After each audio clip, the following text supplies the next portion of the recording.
What's up, people? Hotep Jesus, we back. That Hotep Jesus dude. I'm super excited. We got a dope ass interview lined up for you tonight. We have the incomparable, the infamous and famous, the untouchable, the regal and royal, the intelligent, the beautiful, Miss Sonnie Johnson. What's good? What's up, Hotep Nation? We here, baby. We here. You saw the grifties? Oh my gosh, the Griffeys Hall of Fame was the absolute doll of an audition. Just the way y'all mind works and how y'all can slide knowledge in when people are, you know what I'm saying? Yeah. And you just slip a little bit of knowledge and truth up in there in the process. Like, big shout out to you on Cold Tap. Definitely dope, free dope, bring dope back. And the whole Men of Honor team, like, y'all are really doing it. I'm so, so proud of y'all. And like I said, I am a fan of the Griffeys, you know? And you can be like, oh, I want to participate, I want to give. No, I want to sit back and watch the Griffeys, you know, and just be a freaking fan of a culture, what I think is going to become a cultural phenomenon. So go ahead, shout out to the whole Hotep Nation for that. Y'all are just fabulous. Yeah, I know. I reached out to Sonnie. I said, Sonnie, you want to be on? She said, no, I want to watch. I was like, all right, no doubt. I want to be a fan. Like, I do enough. I think I run my mouth enough. I you know what I'm saying? I cause enough disruption and problems. And once in a while, especially when it's something as great as what y'all came up with the Griffeys, I like to just sit back and feed off of it and be like, okay, we cooking with something now. You know what I'm saying? Yeah. Like, this sit down feast will be good when we finish with this because we cooking with something now. So definitely a fan of Hotep Nation and definitely the Griffeys always. I can't wait for next year. Ladies and gentlemen of the chat, if you want to see Sonnie Johnson present next year, put a 1 in the chat. I'm gonna get you one of these years. I get to do, if I do it, I get to do the Hall of Fame. Don't have to share the Hall of Fame with me. Uh-oh. Yo, shout out to Doe. He put that segment together and he killed it.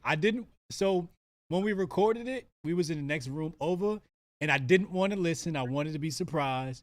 Taylor hit me with the link. Hey, watch Doe's segment. Tell me what you think. I was like, yeah, sure. Didn't watch it. So I saw it live with everybody last night and it came out perfect. Doe really killed it, yo.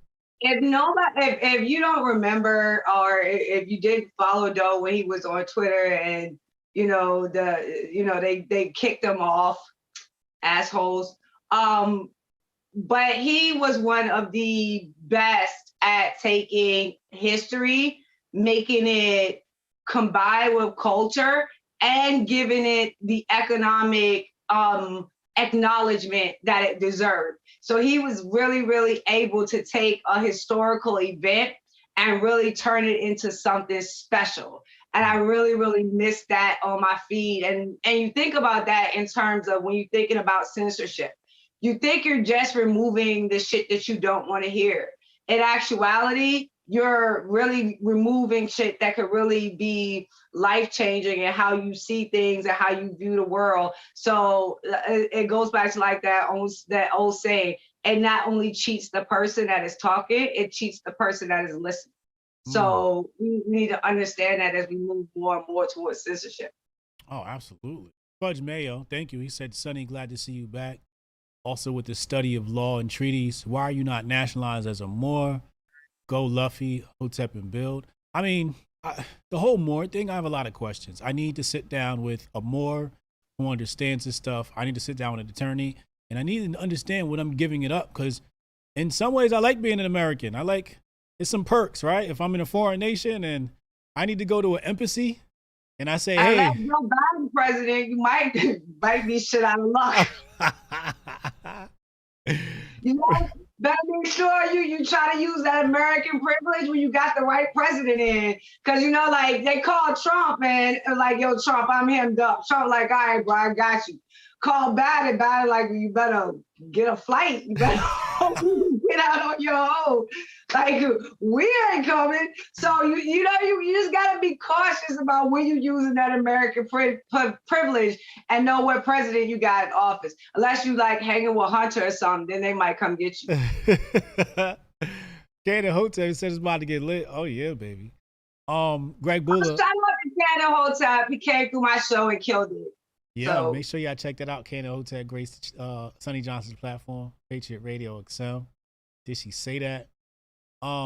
Greg Buller, he said, I want to see Sonnie president next year.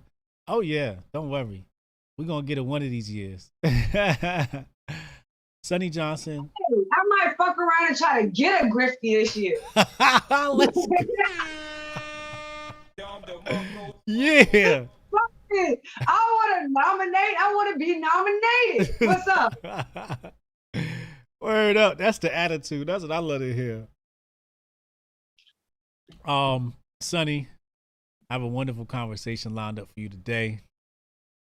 In fact, I just thought of another dope ass question. But before we get into that, the past few years have been very stressful with the bug and everything. How are you doing? How are you holding up? Oh, I'm good, man. When I tell you my husband is like the best, my husband is the best. So having him, having my daughter, all of us have actually been able to stay away from the bug. So none of us have actually caught it. And like, so that's a blessing. You know, and I'm just thinking, like, if you do the simple things like wash your hands, if you're sick, stay at home. And you know, if you can stop yourself from having to go to large groups of people that you don't know, limit the number of times you do that. And I think that if you just do those simple things, we go a long way to being responsible enough to be able to handle it ourselves. And as someone who is you know, my immune system is already compromised. This is the way I live like every year. I'm from like November to like the end of February, I shut down and I'm not traveling and moving as much as I would in say the summer months, because I know that is flu season and there's a higher chance that I actually get sick. So I limit my movement during those times. So people who are living with it consistently, this is kind of already how we live. And I think even just knowing little things like that, you help us out immensely just by being responsible, because it limits, again, the amount of access we would get to something that could hurt us just because, you know, our systems aren't as strong as everybody else's. Have you taken Dr. Griffey's medicine? No. Hey, Sonnie's a pure blood. No, sir. I'll tell you the last time I got the regular flu shot, that joint took me down for like a month. Like where I thought I was literally gonna die for like an entire month. And I'm not fucking with it. I'm good. I would say, you know, I'm going to pray about it and I'll do that, but I'm also going to be taking my vitamins. I'm also going to be making sure I'm washing my hands, sanitizing my house, and limiting my, you know what I'm saying? I'm going to do this still the things that I know are basic and best for my health. But no, I'm not letting, hell no.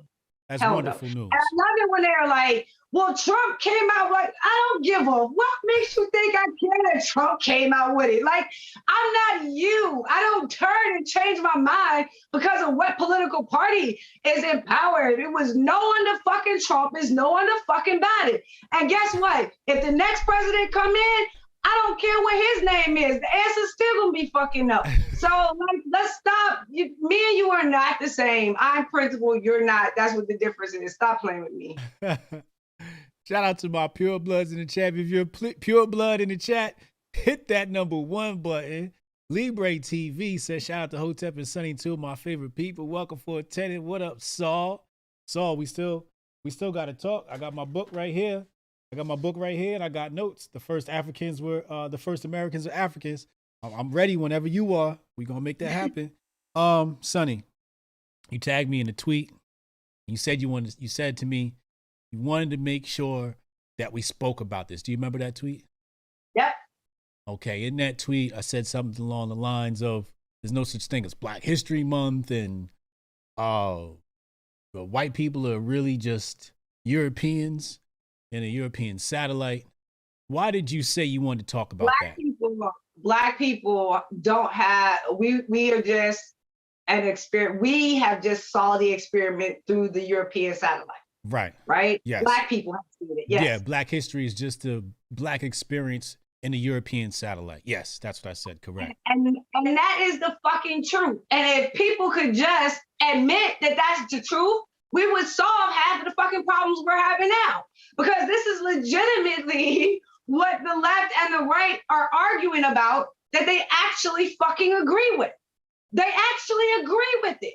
So if you are talking to someone on the right about the beginnings of Western civilization, they're going to tell you, basically, we're going to start like at Greece and Rome, the birthplace of the democracy, the birthplace of the republic, and then we're going to, that's all white European, y'all kind of angle of how y'all see history. Those are the building blocks of how y'all built government.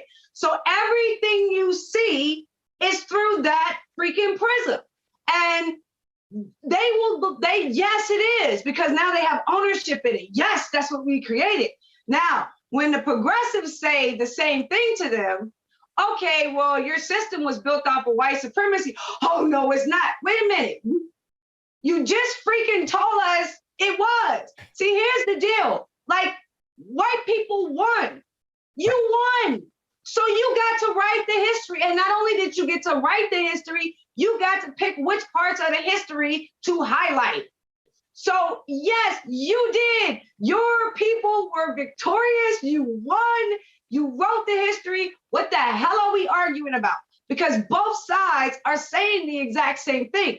The difference is what to do about it. That's where they start bickering and arguing with each other, is what do we do about it? So the left says, well, if the system is built this way, then we need to destroy the whole system, right? You can't do anything with the system the way it's built, when it was built the way that it was built and how it was built, destroy everything.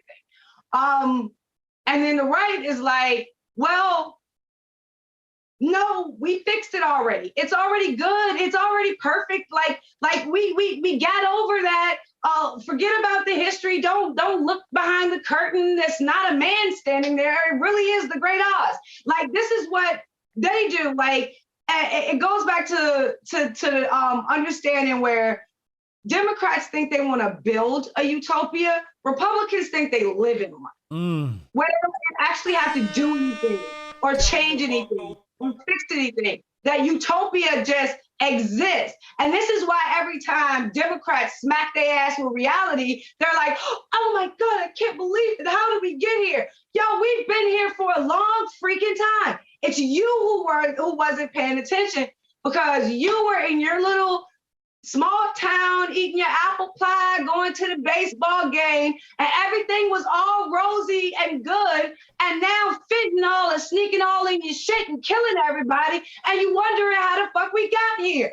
Like, we were legitimately trying to tell you that this is what was coming, where it was going, but you didn't want to hear us. Now, when it actually smacks you in the face, you want to tell us, well, we're going to lose America. No, you've been in the process of losing America. You're 100 years behind the process of losing America. At least I can say now, welcome and acknowledge that you actually see the fight. Hotep.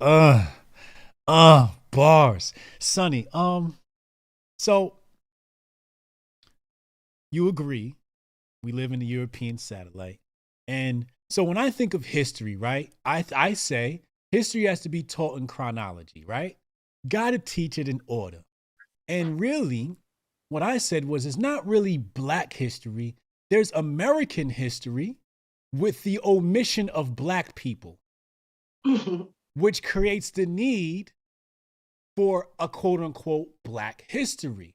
The problem, I believe, and tell me if I'm right here or wrong, or what you believe, is that Black history omits white people. And when it adds white people, it's always, oh, these are the people that whooped our ass.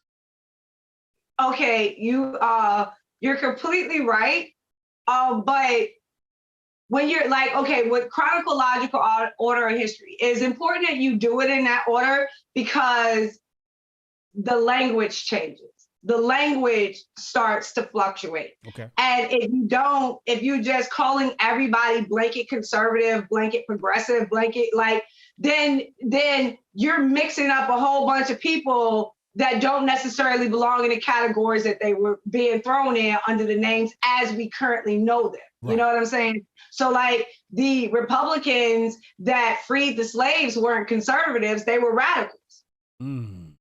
So if you're looking at it in terms of that, they were kind of the first progressives. They were the first one to target Black people with federal programs and welfare and housing and all the things you look at now and say, oh, that's government and socialism and Marxism.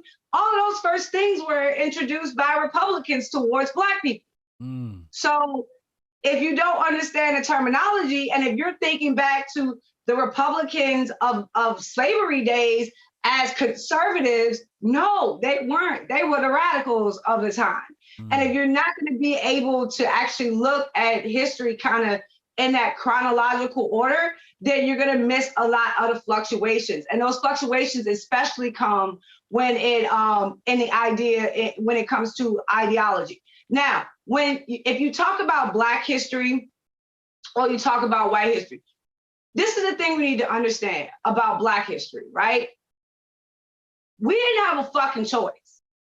Like, okay, if America was what she said she was, if she was the promise of what was written on the paper, if she lived up to the ideals for which those brave men so, fearlessly fought for, if she did all of those things, then it would be no fucking need for Black history. Mm. But the very first law that was put on the books that separated Black from white made Black history necessary. Mm. Because we didn't have a fucking choice. Y'all won't go write us into y'all history. Y'all weren't gonna tell our stories. Y'all had already took our fucking heritage from us. And I know the argument of Black people being here first, cool. I know my family came on ships. You know what I'm saying? So you made it necessary to have Black history. You made it where it was no choice but the fact that Black history would start to create itself because you gave us no choice. So Condoleezza Rice has this saying where she says that America was born with the birthmark of slavery. Mm. We are that birthmark. And now you want to hide the birthmark. You want to pretend the birthmark isn't there. No, it wouldn't have been there if y'all did and America was what she said she was supposed to be. It would have been no need for it. Right. But the moment you made the decision, the moment it was put into law, the moment we were actually separated for our skin color, of which we had no choice. Like, it wasn't like Black people could come and be like, hey, you know what? I really, really want to be a part of your white history. No, we didn't have the fucking option to do that. Right. So immediately when you put us in that position, then you are necessitating the creation of Black history. Yeah, totally and agree. Black culture at that, and Black faith and Black community. All the 4 pillars. You are making it so we have to build those things for ourselves because they are not being presented to us in the manner for which your Constitution says that it should be. Because they created that separation. Exactly. Prolific, quite prolific. Black History Month is next month. Are you celebrating? Always. Okay. When you I study Black history year round. Okay. I think in Black History Month, it's important that we remember symbolically why it's there. Okay. And I mean the entire story of why it's there. Like, so how it goes from Carter Woodson and Negro History Week, why that was necessary, which tomorrow on my show for Sonnie's Corner, I'm going to be doing a piece on the Daughters of the Confederacy.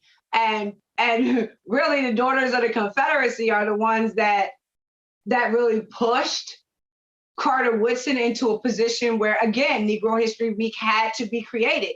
It's like the more you shut us out, the more you pin us down, the more you try to wipe us out, we will find a fucking way. And that's what our history here tells us. So people can just look at the bad things, but for all of the bad things, whether long-term effects of those, things, we can look at it and say, eh. But in short term, Black people didn't look like they were insurmountable. They looked like they were just an obstacle to be, pressed over and overcome. And a lot of our ancestors, our legacy people, did that. Whether they did it protesting or they did it getting up every day and going to work and making sure that kids go to college and became the next class of Black professional. Every single way that they could play their part, they did. And that needs to be recognized with our history as well. It's not just the famous names, it's the Black people that actually put in the work to make the communities that we did have stable and grow. We're going to talk about the civil rights movement in a moment. But first, in regards to Black History Month, how do you think people should celebrate this? And I don't just mean Black people. And is Black History Month just for Black people, or should white people celebrate it? And how should we celebrate? It was specifically, Negro History Week was specifically designed to be a celebration of Abraham Lincoln and Frederick Douglass. Okay. So it was two white Republicans. Their birthday was in the same week. So that is significantly and symbolically why Carter Woodson chose that week for Negro History Week. He not only wanted Black Americans to remember their history, because our history was being rewritten by the progressives in real time, Black progressives, the Black intellectuals. Our history was being rewritten in real time. And he didn't want us to forget the roots of what we had done.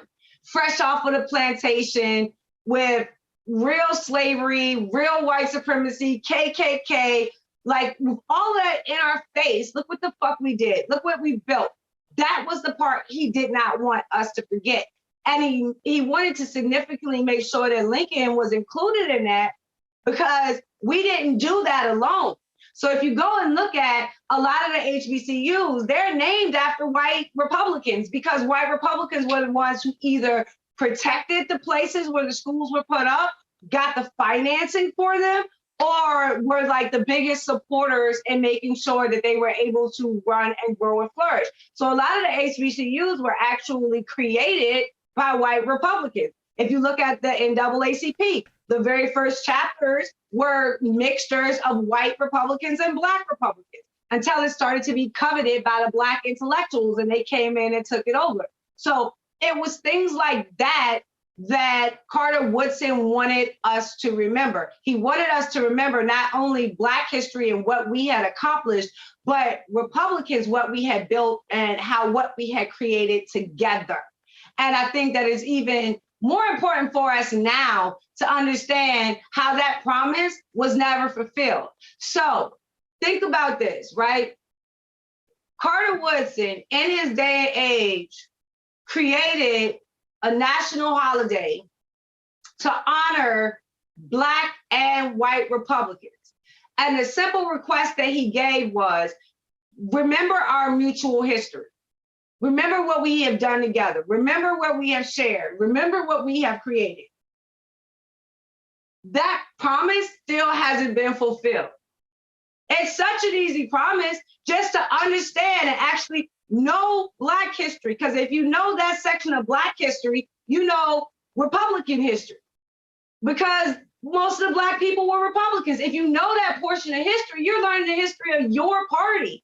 So it should be history that you want to learn. It should be history that you are excited to have brought into your ideology of how you look at the world and why you look at it. But that promise, like I said, that promise is still yet unfulfilled. And it was easy to do so when you have a Republican come in and change it from Negro History Week to Black History Month, because the progressives were crying about how short it was. And with that move, you erase all of the symbolism of why it was created in the first place. So now we are looking at Black History Month, and this is why people look at it with like, okay, do we really need to celebrate this? Because it becomes about celebrating Oprah and LeBron James and like all of, no, it's not supposed to be about that. It is supposed to be about learning about the cities that we built and how some of them were destroyed, how some of them were flooded, how some of them were burnt, how some of them went and flourished until big government came in and started crushing them under their boot. Like, we are supposed to know that section of our history, and letting the progressives focus it on their modern day icons doesn't diminish our job of what we are supposed to do. We're supposed to be living up to why Carter Woodson made it in the first place. And for me, that means understanding not only the greatness of what Blacks have done in America, but also when partnered with good white allies, what we were able to create. Bars on top of bars on top of bars. Vissy, what does that say? Vissy said in the void, thank you. Just helping support the channel. I appreciate you, man. That's love right there. Wait till we get the Hotep Nation studio. It's gonna be rich. Tune in Dropout says curious on Sonnie's take on the 1619 project. Nicole Hannah Jones trashes Lincoln in her narrative. Do you want to weigh in on that, or? Well, he's open for interpretation. Like, I'm not going to sit up here and be like, "Oh, Lincoln's my favorite president." Nah, I'm not going to do that. It's open for interpretation.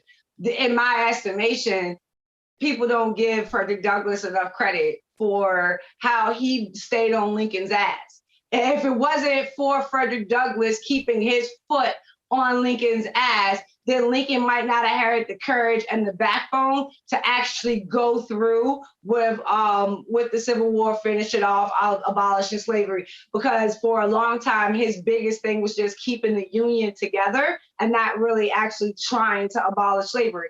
And it was really Frederick Douglass and intellectual beatdown that he put on him consistently that got him to understand and to actually have a backbone and fight for what was right. So I that's my estimation of it. I'm not, if you give me the opportunity to sit about and talk about Lincoln, I'm gonna give you an earful about Frederick Douglass, because maybe that's the part that you're missing. Nice, I love it. In the same vein as this conversation is obviously CRT in schools. And I recently saw a spat between two conservatives on the timeline. One of them was Jeff Charles. And they was arguing about books being taken out of, I think, a Texas school. You familiar with this story? Yes, of course. Like, of course. And here's the thing, and I'll tell white conservatives this. Y'all are quiet. Y'all walk around talking about, oh, we're the silent majority. We're the silent majority. Well, that doesn't fucking help anybody. You know what I'm saying? That doesn't help anybody. You know who's louder than you? The white progressives. You know who's louder than you? Your white conservative cousins. They are all louder than you. So please stop coming to tell me what you are for and you are against when you meekly do it, quieted by the taps on your keyboard. If you're not actually getting up and being active and being as loud as these people that you are trying to counter, then you are effectively helping them to win. When it comes to the 1619 project, this is, if you can, this goes back to, again, understanding what Carter Woodson wanted from us from Negro History Week, right? If you cannot go back and be honest about Black history, they're going to shove 1619 down your fucking throat. And it's not going to be anything that you're going to be able to do with against it, because you will be called a racist, you will be called a white supremacist, you will be automatically dismissed. And if they have the capability to get you closed out of the public discussion, then that's what they're going to do. The problem with that is, on the opposite side, you have these 1776 people, right? Okay, so your fucking solution to 1619 is to be 1776, right? So, and immediately you know these people when they say, we have to teach pro-American history. Pro-American history means we gonna leave all the niggas out. That's what it means. It means that we're not gonna tell you about anything Black related, because that's not what it was created for. That was not its purpose. The current history and trajectory that we get, or we were getting before people start to actually question the curriculum that was being put out by the public school system, was a lost cause version of history, a whitewashed version of history, product of the Daughters of the Confederacy, again, what I'm going to be talking about on my show tomorrow, that freaking history. But to me, it's like, you're not supposed to look at people that you disdain and actually compliment them. And I'm like, no, I need to compliment these hoes real quick. The Daughters of the Confederacy, right? Understand how effective they were. These women said, okay, our men are broken. Like, our men just went to war. They got killed up. They, amputees. Fathers lost their sons. Sons lost their fathers, their uncles. The hierarchy is broken. The community is broken. The culture is broken. The faith is broken. The historical line is broken.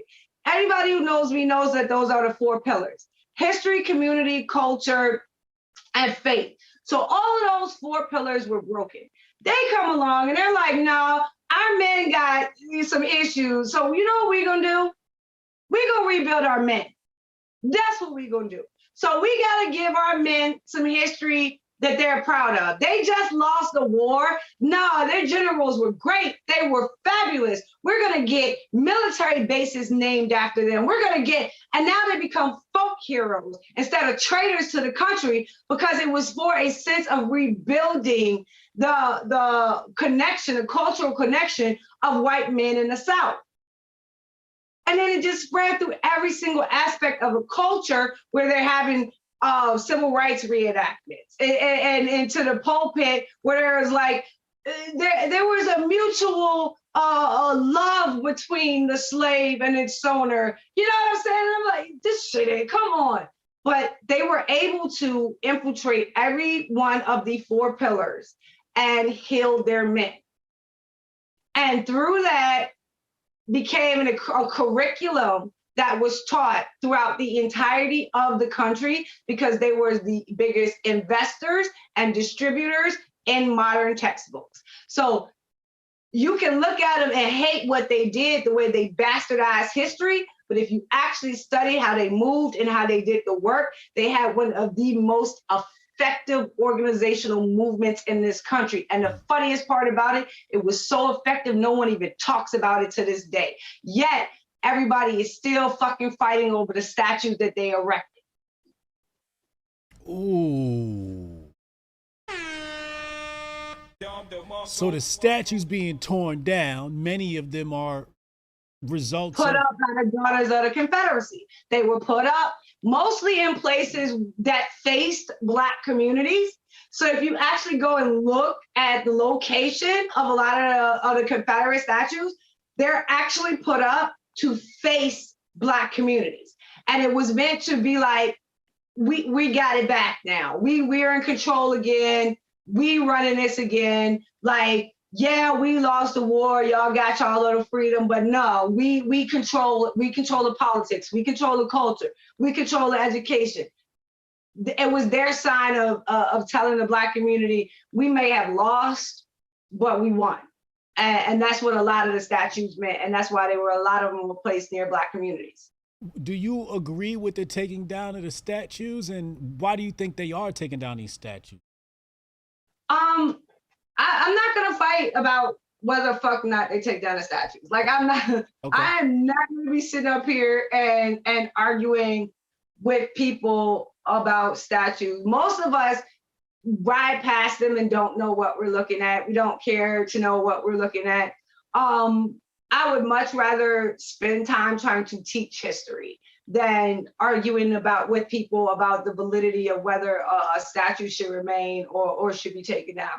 And that goes for whether it's the statue of Robert E. Lee or a statue of Frederick Douglass. I would much rather every single person read What's the 4th of July to the slave once a year than go see a fucking statue. Like, if you gave me the choice, read What's the 4th of July to a slave once a year. And I don't give a fuck if you ever go see a Frederick Douglass statue. West of the 4th of July to a slave. What's the 4th of July to a slave? I'm gonna have to read that. My take is that everything about the way I argue, operate, and maneuver. Because one of the things that that you learn if you read that is Frederick Douglass didn't go to Democrats and be like, hey, yo, Democrats, you should give up your slaves. Come on, let's rap. Let's talk about how you get. He didn't do that. He knew that the Democrats were never going to give up their slaves. So he did not waste his time going to Democrats and trying to lobby them to get rid of their slaves. He spent his time going to Republicans and challenging them to live up to the Constitution that they said was so important to them. You said that these documents mean so much. The founding fathers mean so much, that they are the light and inspiration for an entire nation that rose out of nothing. You know what I'm saying? If all of that, you know what I'm saying, is the case, then Lucy, we got some explaining to do. My take on the statues is I just feel like the Democrats are trying to erase history that their party is associated with as well.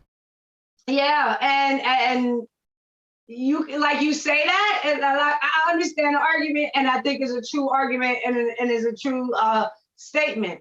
But at the same time, the Republicans are fighting to keep that history up. But if you start talking about their lily white history, then they tell you to get over it. So like that's like, I'm supposed to have compassion for what here? I'm not playing 1619. I'm not playing 1776. There is only one authentic American history, and you're not going to make me choose the lesser of two evils when I know what the fucking history is. Like, no, I'm not going to make that choice. I'll fight both of you. I'd rather fight both of you than choose have a dichotomy of choice that I don't believe in either direction. Do you agree with CRT being taught in schools? It's not CRT. And here's the thing, right? It's not even so much the Black history. It's what progressives have done with the power that they have in the schools. So they're like, okay, I went and I got a women's feminist libs degree in college. Now I'm going to go and be a second grade teacher. I'm not worried about teaching the kids math or English or anything. No, I'm going to go in and I'm going to teach the kids my pronouns. Now, when you're getting into that, I think that that's what you have a lot of American parents. That is what they are mad at. They are mad at you having an assignment in school where it says, okay, all the Black kids sit over here, all the white kids sit over here, the Hispanic kids, you get here, and now we're going to talk about what our privilege is and where we have intersectionality.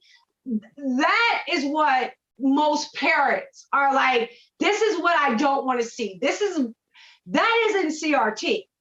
That is progressive bastardization and pushing a Marxist principle. That's Hotep. What that is. It is not critical race theory. Critical race theory is actually the study of how these racist systems were put into place. So if we're going to talk about, critical race theory, let's talk about how government distributes welfare, about redlining, about the public school to prison pipeline. Like, there are legitimate things we can talk about when it actually relates to CRT and the fucking racist systems that have been put into place where legitimate conversations could be had. But that is something completely different than the parents being at school saying like, don't tell my kid that he is born racist because he's white. And I agree with this because this is why I feel so bad for a lot of white progressive kids. They're gonna get out in the real world and run up against our fucking children. These white progressives have taught their kids that they are privileged and that they are above and supreme and all of this, and they have to acknowledge it to us. You're gonna run into my daughter and you're gonna hit a fucking buzzsaw. You should have raised your kid to understand that they're gonna have to fight for everything that they want. You should have raised your kid to have drive. You should have raised your kid to have ambition. You should have not raised your kid with social justice, because our kids are gonna eat your kids' ass up. And I feel very, very bad for the white kids that are being brought up in large progressive circles where they don't get experience outside of those circles, when they actually hit real life and run into Black uppity people that don't think they have privilege at all. I think it's going to be a real shock to them when they understand that their parents lied to them. Oh, man. Ooh, yes, scorched earth.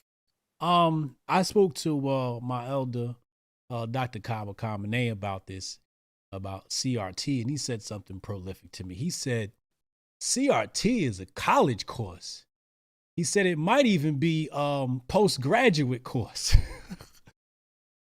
But they learn systems, and then they implement the systems through their mechanisms of teaching. So if you believe that Black people are underrepresented in the subject of math, right? Then from that critical race theory lineage, you would go in and say, I'm not going to judge my Black kids as harshly as I would judge my white kids. So the idea of critical race theory isn't being taught, but the effect of that being taught to you reflects in how you teach or how you put information out or how you judge and hold the children accountable. You know, so this is where you would look at how certain kids are punished versus how other kids are not punished, and at what percentage those kids are being punished. So you say, okay, well, Black kids are being punished more. So that means we're not going to discipline the Black kids at all. So what happens? You lose, it turns to chaos, you have no control, and all the Black kids suffer.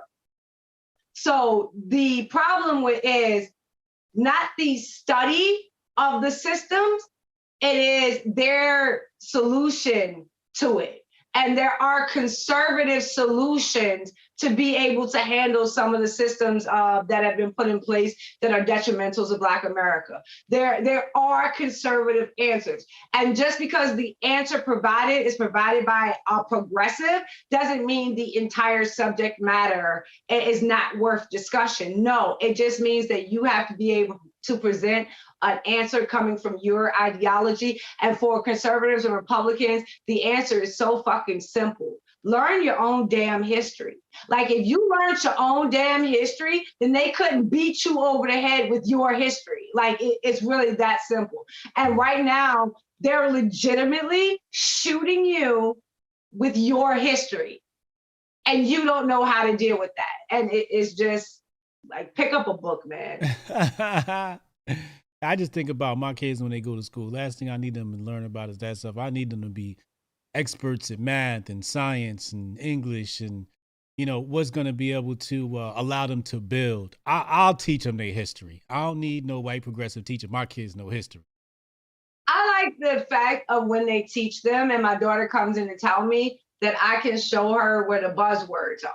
Like, I can show her, like, okay, this is when she said this. This is when she was going into ideology instead of actually talking about the historical context itself. Because I think you can't so much try to shield them for it as teach them to be prepared to spot it. So when they can spot it, any circle that they're in, their spidey senses will start tingling and being like, hold up, this circle not moving the way I think this circle should be moving. And if you train your kids right, and the way you raise them right and the way that they should go, then even a progressive in this day and age can't break that. Teacher tried to break my son. She said something about male privilege or something to that effect. And he challenged her on it. She ain't like it. And she couldn't win the argument. She was upset. Ended up having an email coming home. I was like, that's my boy. She had one where my daughter had one where she wanted to apply for a master class. And she had to have her teacher's recommendation to be able to do it. And her teacher was like, I think that class might be a little too, advanced for you. And I don't want to like put you into something where I don't think you can handle it. And my daughter was like so upset. And she comes home and I'm like, oh, don't worry, I'll call the school tomorrow. She's like, no, I don't need you to call the school. I'm going to handle it, and because she doesn't want me to call in and snap off and like embarrass her or do something crazy. And she's been like this for like the last 3 years. She's like, I will handle it. If it gets to the point where I can't, I will call you. But for this point, just like, let me handle it, okay? And so she's real responsible. She's very, very, very good kid. So I've been able to trust her in that respect. But yeah, she went and she got her last year's teacher to write the recommendation. And she went through the process, got accepted and everything. And then they ended up pulling her from the other teacher's class to be able to take the master's class. So she wasn't even in her class anymore. And I'm like, sometimes, things just work themselves out when people want to hold you back. If you meant for it, if it's meant for you, then no matter how hard they try, then they can't stop you. And like when that lesson comes, you want to let them learn that lesson. You don't want to protect them from that. You want them to go through that so that they can see if someone tries to get in the future that it can work out and be okay. Oh, absolutely. Canon Hotep says Sonnie burning down the house. Man, listen. Hold on. I got 2 sets of notes here. This is how important this interview was to me. We had an interview last week on your show, Sirius XM Patriot Radio. And you mentioned a whole bunch of things about the civil rights movement, and that shit just went over my head. I'm like, I don't know what the hell she talking about. Just mentioning names I ain't never heard. I've been educated on civil rights by the white progressive. I don't know what you talk about, Sonnie. Can you mention those names again and tell me, like, you basically said like the civil rights movement was forget the language you used. Can you tell me what you said? Well, I think like at the time we were talking about the clip from Joe Biden where he had said that George Floyd was more influential than MLK. And he said it on MLK's birthday. So wow, Joe. But he was right. And he was telling the truth. And I think he was symbolizing something that we all see, but we don't acknowledge yet. And I think everybody's just like waiting for it to go full blown, but we're in the process of it. And that to me is that the civil rights movement is dead. You know what I'm saying? It's over. I made this call when they were having the protests from Ferguson, and they did the big thing in Washington, D.C. And the civil rights people set up a VIP tent. And the young activists came in and ripped that shit down and tore it down. And it was like, this is our movement. This is not your movement. You're not going to come in and co-opt it. We want to be heard. You know what I'm saying? And I was like, okay, this is it. Like, y'all are over. Y'all are over. And I think who's y'all? Who is y'all? The civil rights, I get paid off of civil rights generation. You know, like if I'm just being honest, I get paid off of civil rights generation. They're over. You know what I'm saying? And you can see the change. And I think you saw their last flex with Biden and Clyburn and them coming out and saying, go for Biden, vote for Biden. Biden's our guy. And Black people was like, okay, we're going to go for Biden because, and now they're looking at Biden like, and now they're looking at this, yeah, this y'all fucked us up. Y'all did this to us. We followed y'all because y'all was supposed to be the elders with the wisdom and the, look what y'all did to us. And so you're having an entire generation look at them like, yeah, no, we're not down for this. This whole non-violence, turn the other cheek, not gonna fight back. Like, this is not the fuck who we are. And you maybe should have saved us from the crack generation if you wanted us to be that.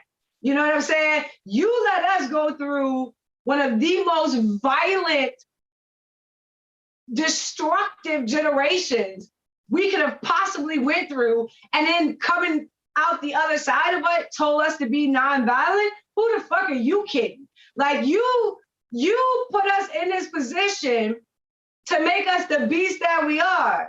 And now when we stand in front of you pounding our chest, you want to tell us to calm down. Like, no, you should have been feeding us steak while you was eating, because then we wouldn't be as hungry as we are as animals. Now we're looking at you. So like, don't look at it and us that way. And I think that that's how this generation is seeing it. It's funny to me. The funniest way I can put it is with the tiki torches and khaki pants, right? That's the funniest way I can put it. That generation like lost their fucking minds, like crosses were being put up in front of their houses and bullets were coming through their windows at night. Like, they lost their mind like it was that. All of my Black friends was like, yo, it take us 15 minutes. Like, give us 15 minutes and free run through that joke. It take us about, you know what I'm saying? We'll handle that. None of my friends was scared of the khaki pants and the tiki.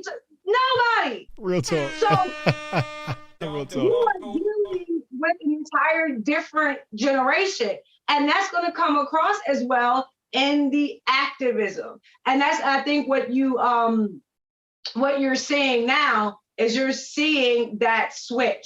So if you look at the Democrats, and they're saying it's like up to like 34 or 35 Democrats that are not running for re-election. If you look at the AOC model is to run from the left and primary a Democrat and win. So you never actually have to face a Republican, because as soon as you win the primary, you've won the election. You just sit and wait for November to roll around. I don't get none of what you just said. I don't know what a primary is. And okay, so an incumbent is the person that's already in office. So right. You say, yeah, so the person is already in office. So they have what's called a primary. And that's so you can choose who you want to be your Democrat candidate. So there's one primary for Democrats and there's one primary for Republicans. Running against the incumbent or with? Huh? It's against the incumbent. Against the incumbent. Okay, so Democrat versus Democrat. If the incumbent is a Democrat, then they're in a Democratic primary. I got you. All right. And so this is what AOC did. She unseated a 27-year Democrat. Okay. He was in office 27 years. She came in, primaried him, beat him, and took his seat, and never had to run against a real Republican. Because Republicans don't put up candidates in those districts. I see what you're saying.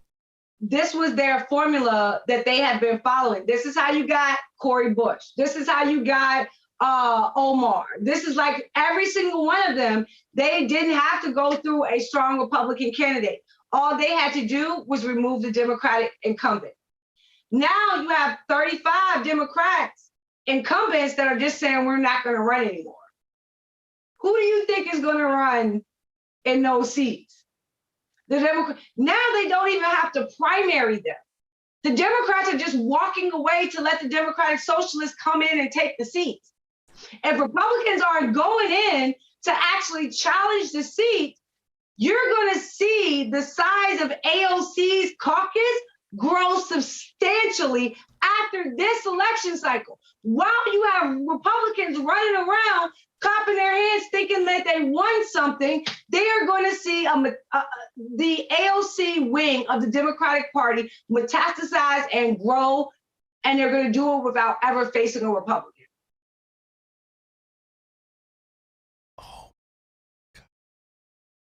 You just fucked my head up.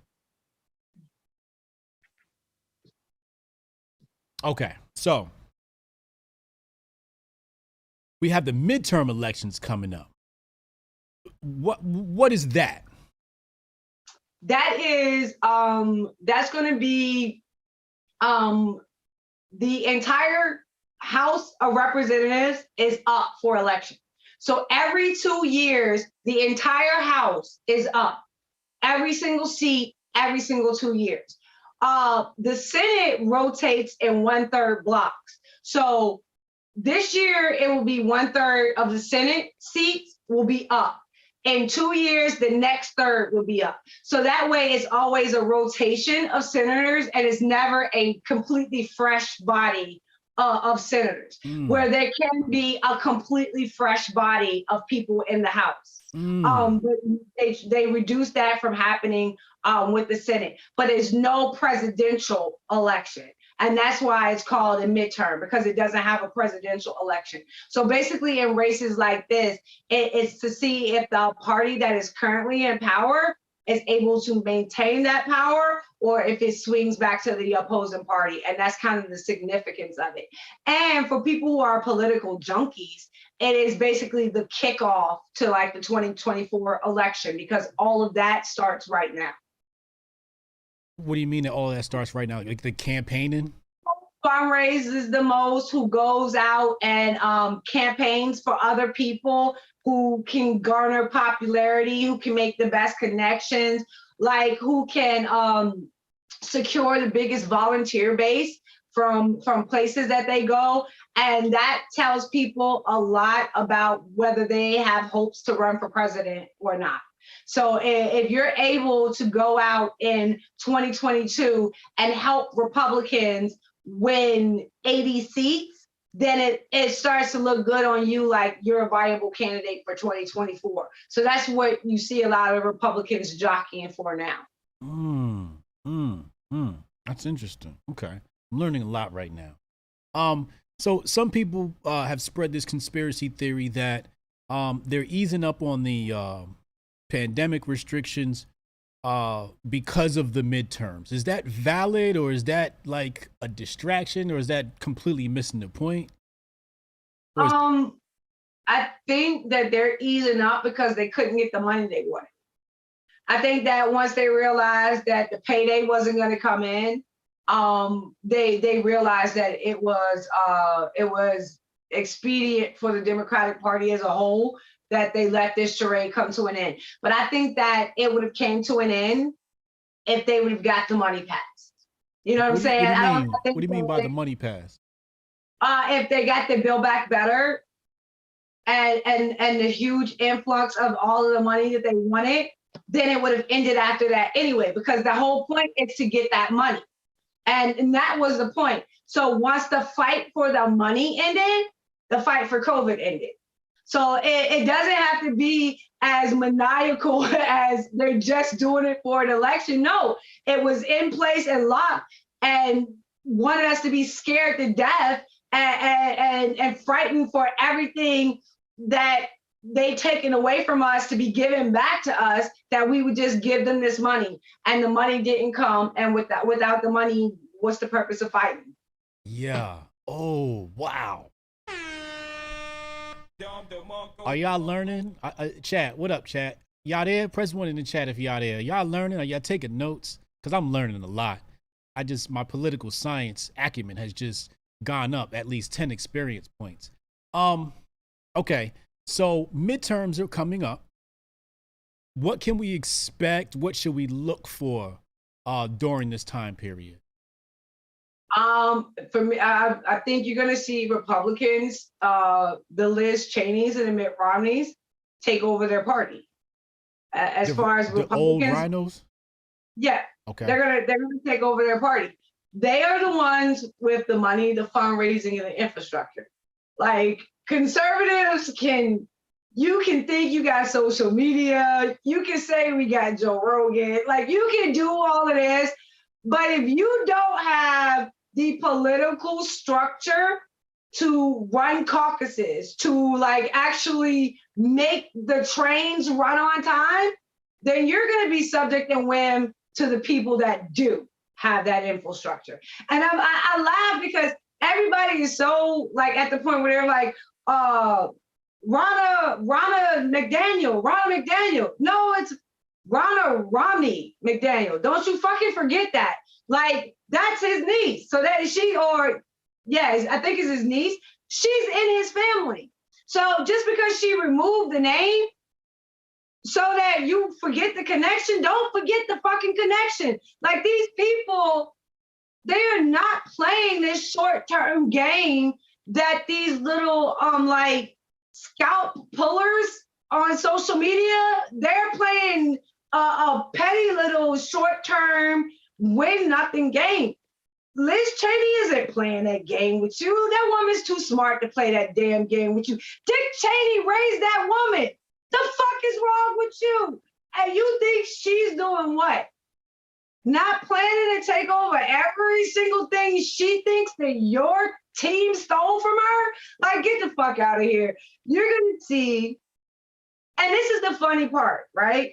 I saw this happen in 2012. I watched this happen where you had this vibrant Tea Party movement, grassroots, all coming up from the ground up, and literally ran into a Republican Party. It was like, no, sit down, shut the fuck up. Romney is the best that we have.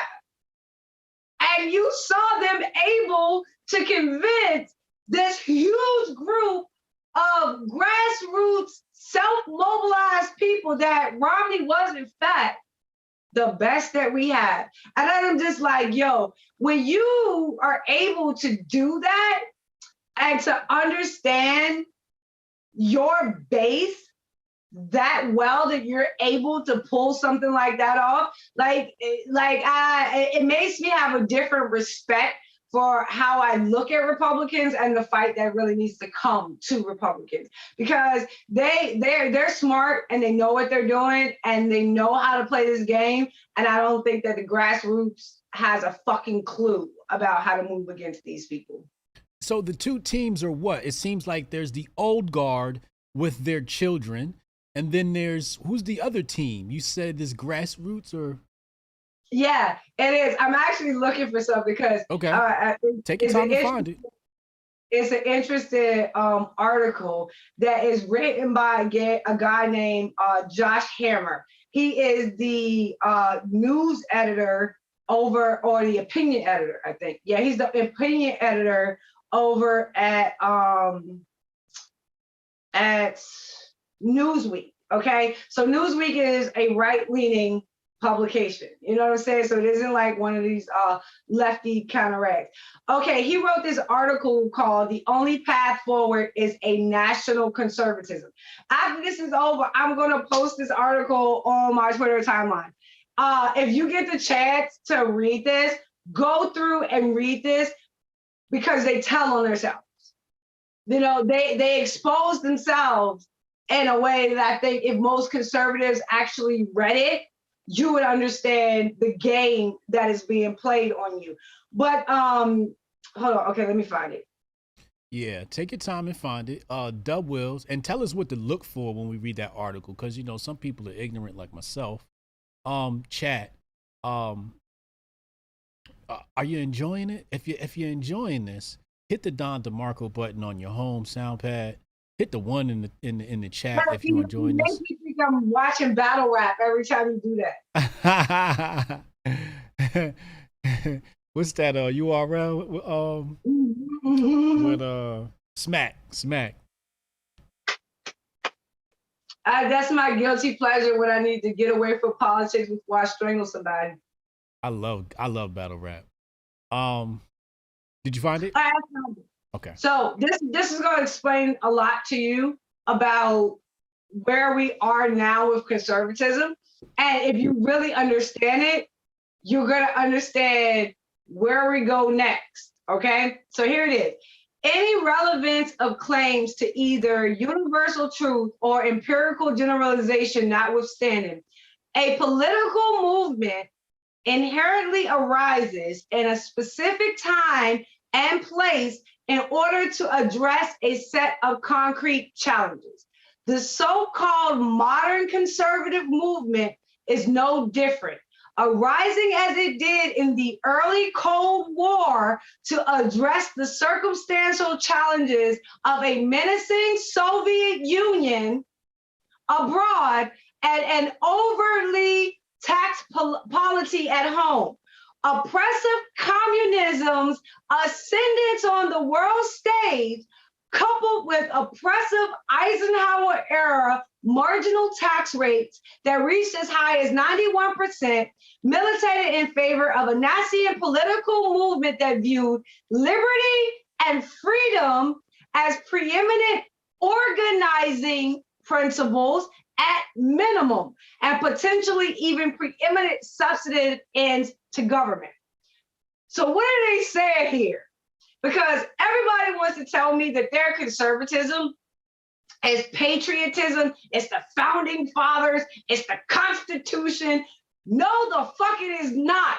Your conservatism was built to fight the Soviet Union and to keep tax policy low. That is what your conservatism was built for.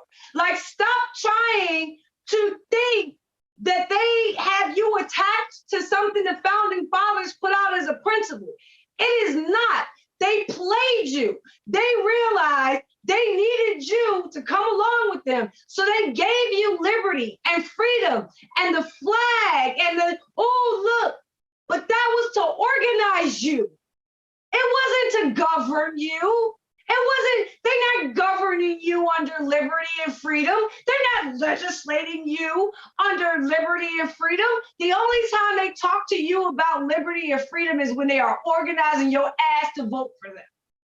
That is the point of how the modern conservative system was put into place. It was not put into place off of founding principles. It was put into place to fight the Soviet Union and to fight the progressive income tax and keep that down. That's why it was put into place. So if you look at what's happening now, as if you look at the world, who is America's biggest foe? Putin and Xi Jinping. We're told it's Russia when it's really not. And if Europe wanted to stop Russia, they would. But they won't. That's why Trump was like, okay, y'all acting stupid, build your own damn army. Finance your own damn shit.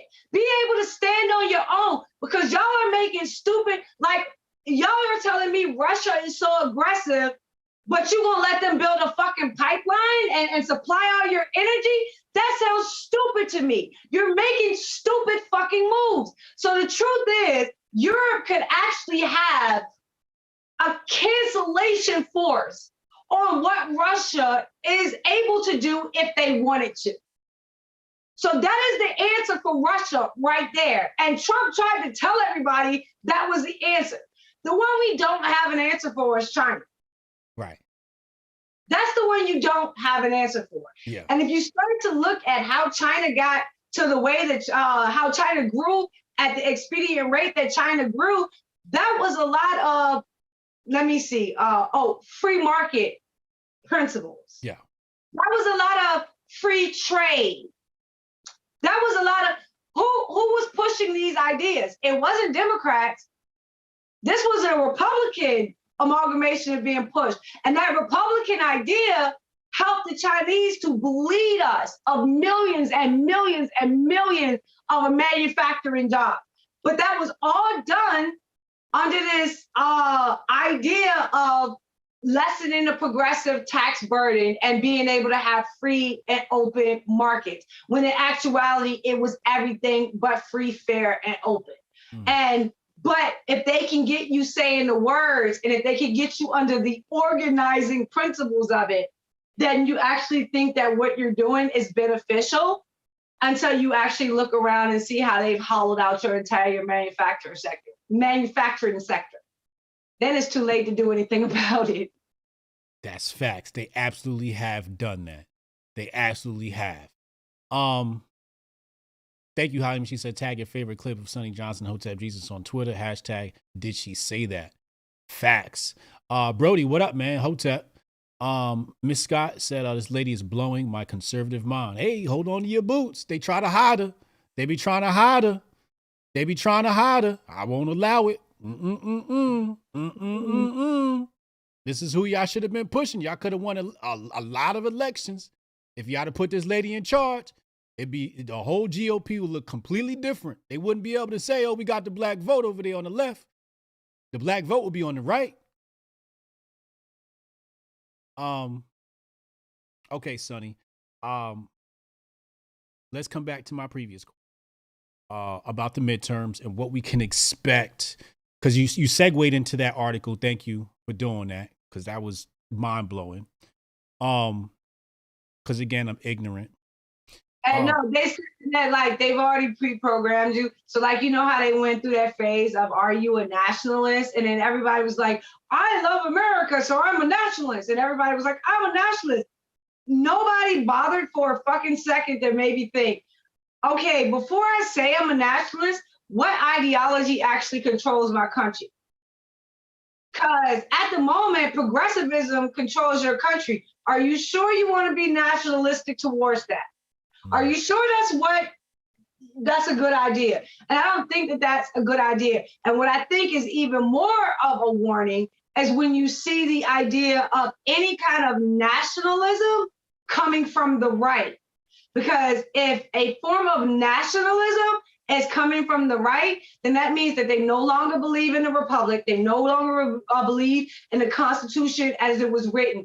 And if you go and read this article, he legitimately says in it that at a certain point, we're going to have to decide that our own personal autonomy and individuality should not trump that of society. And hey, if you're a conservative and you're saying that, then conservatism means nothing. That word means nothing. That's collectivism. Yes. But they call it national conservatism, so they can just play with the words and you don't understand that they're pushing for the same damn thing that the Democrats are pushing for. They just have a different name of it, and they just want to be the people that control it. And I think that that's where we're heading. Everybody wants the Marxism. It's just who gets to control it when it hits. And I think that that's what they're vying for. Okay. So with the midterms, like, you know, and I'm not even asking for a prediction. I think what I'm trying to ask for is understand, like, what usually happens during midterms. Like, what are the Republicans running around doing? What are the Democrats running around doing? What are the mistakes that each side is making during this time? What are we as a people supposed to be doing and looking for? The one thing I would say that points out the most about the midterms is the voter turnout greatly reduces. So you don't get as many voters in the midterms as you get during a presidential election. So that greatly reduces. And the Democrats' portion of the vote always greatly reduces. So where you have the Republican Party that is more consistent in showing up over constant elections, it is really more sporadic when it comes to the Democratic Party and their turnout during midterms. So I'll put it to you like this. Barack Obama won in 2008. In 2010, which was his midterms for his first term of his presidency, that's where he got the shellacking that they call the shellacking, where he got like beat everywhere and he lost like the House. It was close to losing the Senate, but he completely lost the House by like 70, 80 seats or something like that. And that was called like the Great Shellacking. But that shellacking happened because Black people didn't show up. Black people didn't show up to vote for the Democrats. In 2012, that percentage of the Black vote rose again because Barack Obama was back on the ballot. So if Barack Obama was on the ballot, you have more people that were willing to come out and actually vote and participate. When he wasn't on the ballot, they was basically like, yeah, fuck that nigga and his agenda, and they didn't come out and support it. And that's why a lot of the things that they like, people try to blame Barack Obama. It wasn't his fault. If y'all asses had got up and came out and supported him in the midterms, then he could have got more shit passed for y'all. But the fact that y'all didn't get y'all ass up and come out and vote in the midterms, then it took away a lot of the power of what he was able to do. So you can't go around blaming him when you didn't get up and actually come out and give him the kind of numbers that he needed to be able to run the kind of agenda that you want to see. And I think you're going to see that same kind of replay come this time with this election cycle, where a lot of the Black population that showed up for Joe Biden 2 years ago will not be showing up for him this time. And it's kind of, that is the normal when it comes to kind of to the midterms. The most important election, this election cycle, is not going to be in the House or the Senate. The most important election of this election cycle is going to be governor of Georgia. It's going to be Stacey Abrams versus Kemp. And if Democrats are able to flip Georgia, Republicans are up shit's creek, because no state in the South is going to be safe again, as far as the Republican being able to count on it as a solid vote.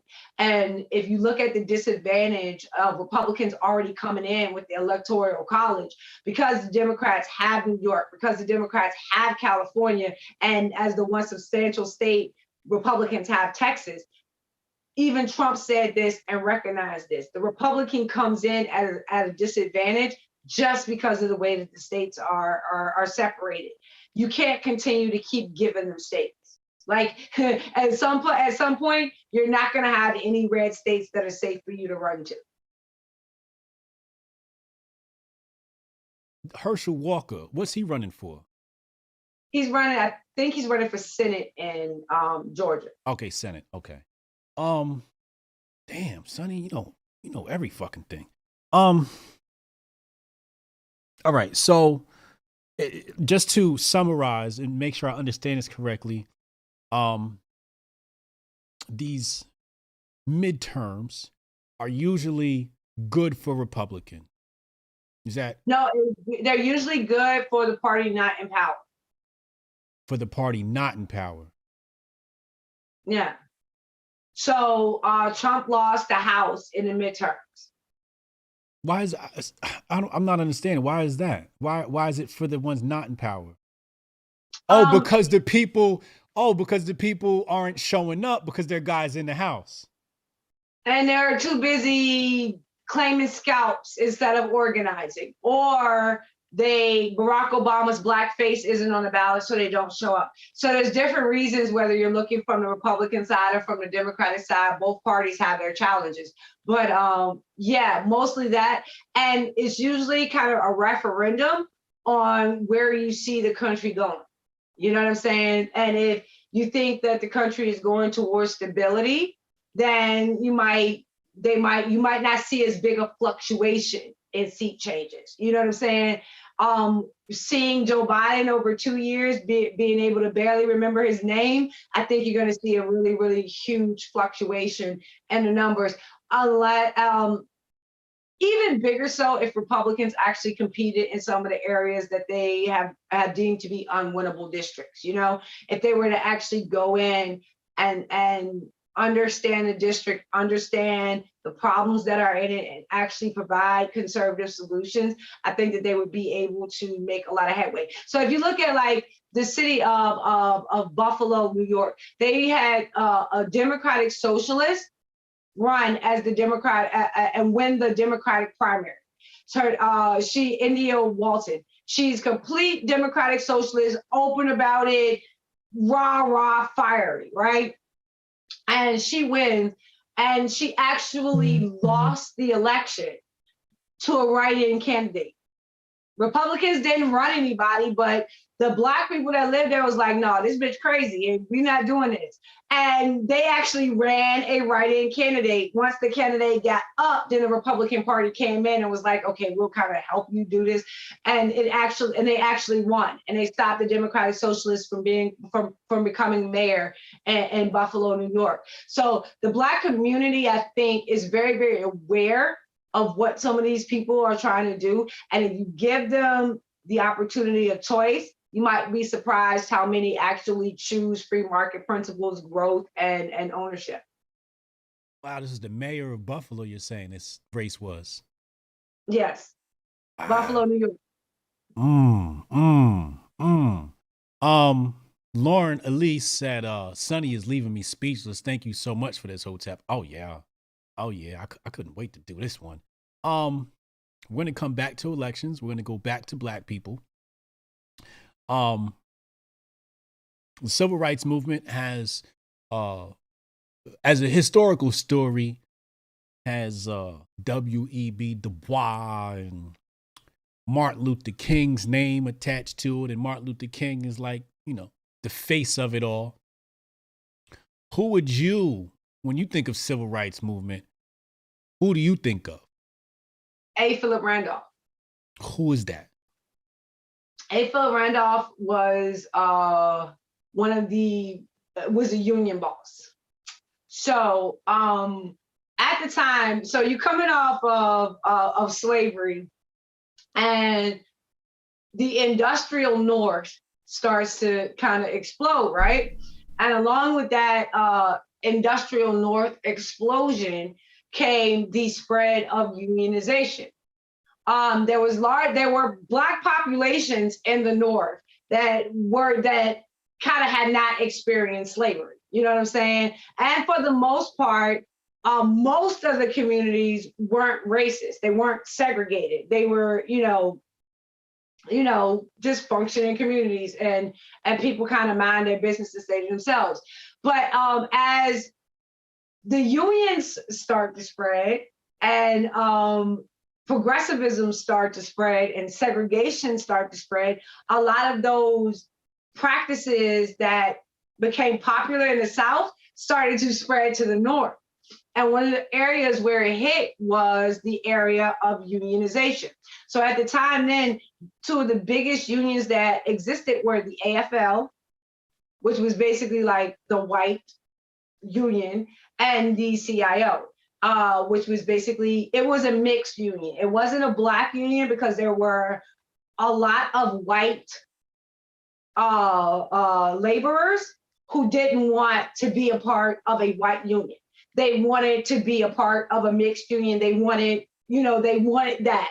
So they actually believed in the tenets that were pushed by Marxism, that it was supposed to be equalization. They actually believed in that. And so that's why you had this kind of mixed CIO against an all-white AFL. The AFL was given immense power under FDR when they passed the Wagner Act. And this gave them a lot of power about, like, this is where you kind of get your minimum wage. This is where you kind of get your 5-day week. You know what I'm saying? This is where they start to lay all of those barriers that we would look at now as the modern work schedule, and a lot of that was shaped during this time period with the AFL and their attachment to the Wagner Act. Here's another thing about the Woodrow Wilson thing. When Woodrow Wilson segregated the government and segregated the functions of government, one of the other things he did was deny Black unions government contracts. So while this is the pivoting point of the civil rights era. Once they started to deny the Black unions government contracts, that's when the Black union said, okay, no, enough of this BS, we're fighting. A lot of the protests and mass mobilizations you saw during the civil rights era were those union people coming in, because they knew that they had to grow their numbers. They had to make their impact bigger. So one of the ways that they were able to make their impact bigger was not only going south pushing civil rights legislation, but also going south pushing unionization and trying to get more Black people into their union so they would have more numbers, then be able to use more force against the AFL, and actually be able to force government to actually start giving those contracts back to the Black unions again. So the March on Washington was actually supposed to happen under Harry Truman. A. Philip Randolph and his union buddies were going to go and march on Washington for Black jobs, equality, like all of that stuff. Truman didn't want that put out. So that's why he went and moved as fast as he did he did not resegregate the military quickly. It took time for that. He waited on that. He slow walked that. But the thing that he did immediately was start issuing government contract to union workers.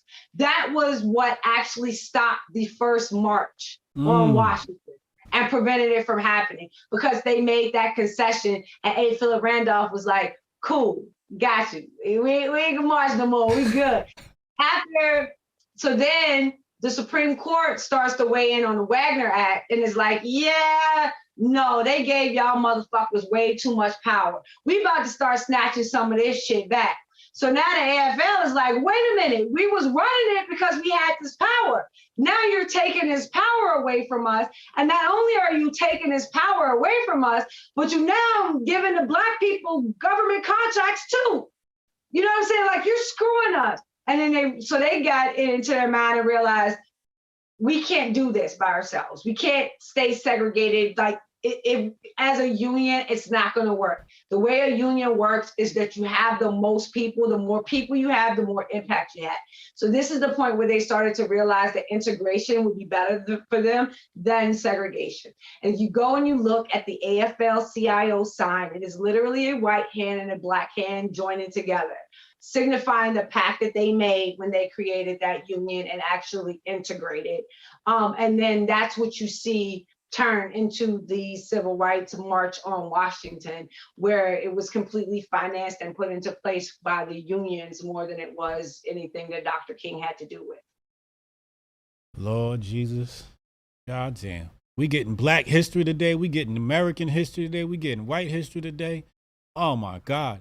You mentioned Wilson segregated the government. What do you mean by that? Is that what you're talking about with the union thing and taking away the... Well, that was one part of it, denying the union contracts. That was one part of it. But Woodrow Wilson, he realized the same thing that the Daughters of the Confederacy kind of realized, that the white men in the South were broken. And he knew, as a country, you can't survive if 1/3 of your male population is broken. And so, like, that's kind of initially where he was like, the one thing I could do most for the country is like heal these people. And that's kind of the methodology they went about accomplishing that healing. And he segregated. This is actually how your federal ID system started coming into place, because they started being like, okay, it wasn't like you could actually come in and see you and they know you were Black. You would just kind of send in a resume in, and they can't tell, you know, what you are, or you know. So that's one of the reasons they started asking for IDs, and you would send in your ID or a picture of your, when you sent in your resume or your junk, so they could actually delineate, oh no, that's not, that's, you know. And that's kind of how that system started to build itself and to grow, and we would start getting social security numbers and all that other BS after that. But that's all the building blocks. That's all the building blocks of this coming into place. But yeah, it was to make his white 1/3 of the country feel like they had not lost their country, that their country was still kind of in their control, that it was still white men in power, and the race that beat them, I guess, if that's the way that white Southerners wanted to look at it, was not going to be able to usurp them in power, especially when it came to such a sacred place as like the White House and the seat of the federal government. And he kicked all the niggas out. I think he kept like 2 of them that were janitors. Out of the White House? Yeah, out of the federal government. So like after the Civil War, basically we just started integrating. We just started, we just started melding together. Wasn't no use for a whole bunch of existential laws or anything like that. We just kind of started figuring out we need each other. And we need to survive, and we need to rebuild. Like, we just started realizing that. And it wasn't until you get these pockets of segregation, right? And then these pockets start to grow and they take over cities. And then those pockets start to grow and they take over states. And then those pockets start to grow and they take over political parties and then they take over the White House. If you look at the structure of any kind of movement or legislation, that's the way it works. It starts locally, you get it growing, it's grassroots, it builds itself up, it starts to spread to the city level, it starts to grow, it starts functionality, goes up to the state. By the time you get to the state level, you're able to influence national politicians in a way that you can get legislation moved to a federal kind of destination and actually have it passed. And for this reason is why we have civil rights legislation. If Republicans had stopped Wilson in his tracks, so when Wilson was like, okay, we're going to resegregate the government and we're going to do this. If Republicans came in and said, hell no, we just fought a war for this. Like we just went through this. We're not doing this. We're not playing this game. This is not we're going to use every system of the court we can use to fight it. We're going to use every system of legislation we can use to fight it. You are not going to take us back down this hellhole road again. If Republicans had flexed with that kind of energy, you would have never got civil rights legislation because you would have never needed civil rights legislation. The civil rights of Black Americans would have been protected from the get-go, and it would have been no need to have a growth of government at the federal level, the size that was there, if it had been handled at the local level, if it had been handled at the city level, if it had been handled at the state level. And that's the thing about Republicans, where you can be like, Democrats did KKK, Democrats did Jim Crow, Democrats did this, but your ass was sitting there right beside them watching it happen. But because it wasn't happening to you, you ain't say shit. So in and of itself, if you ain't say nothing, then it makes you just as culpable as the people that went around, in my opinion, and strung up the noose. Woodrow Wilson just kicked niggas out of government. He could do that. Yeah.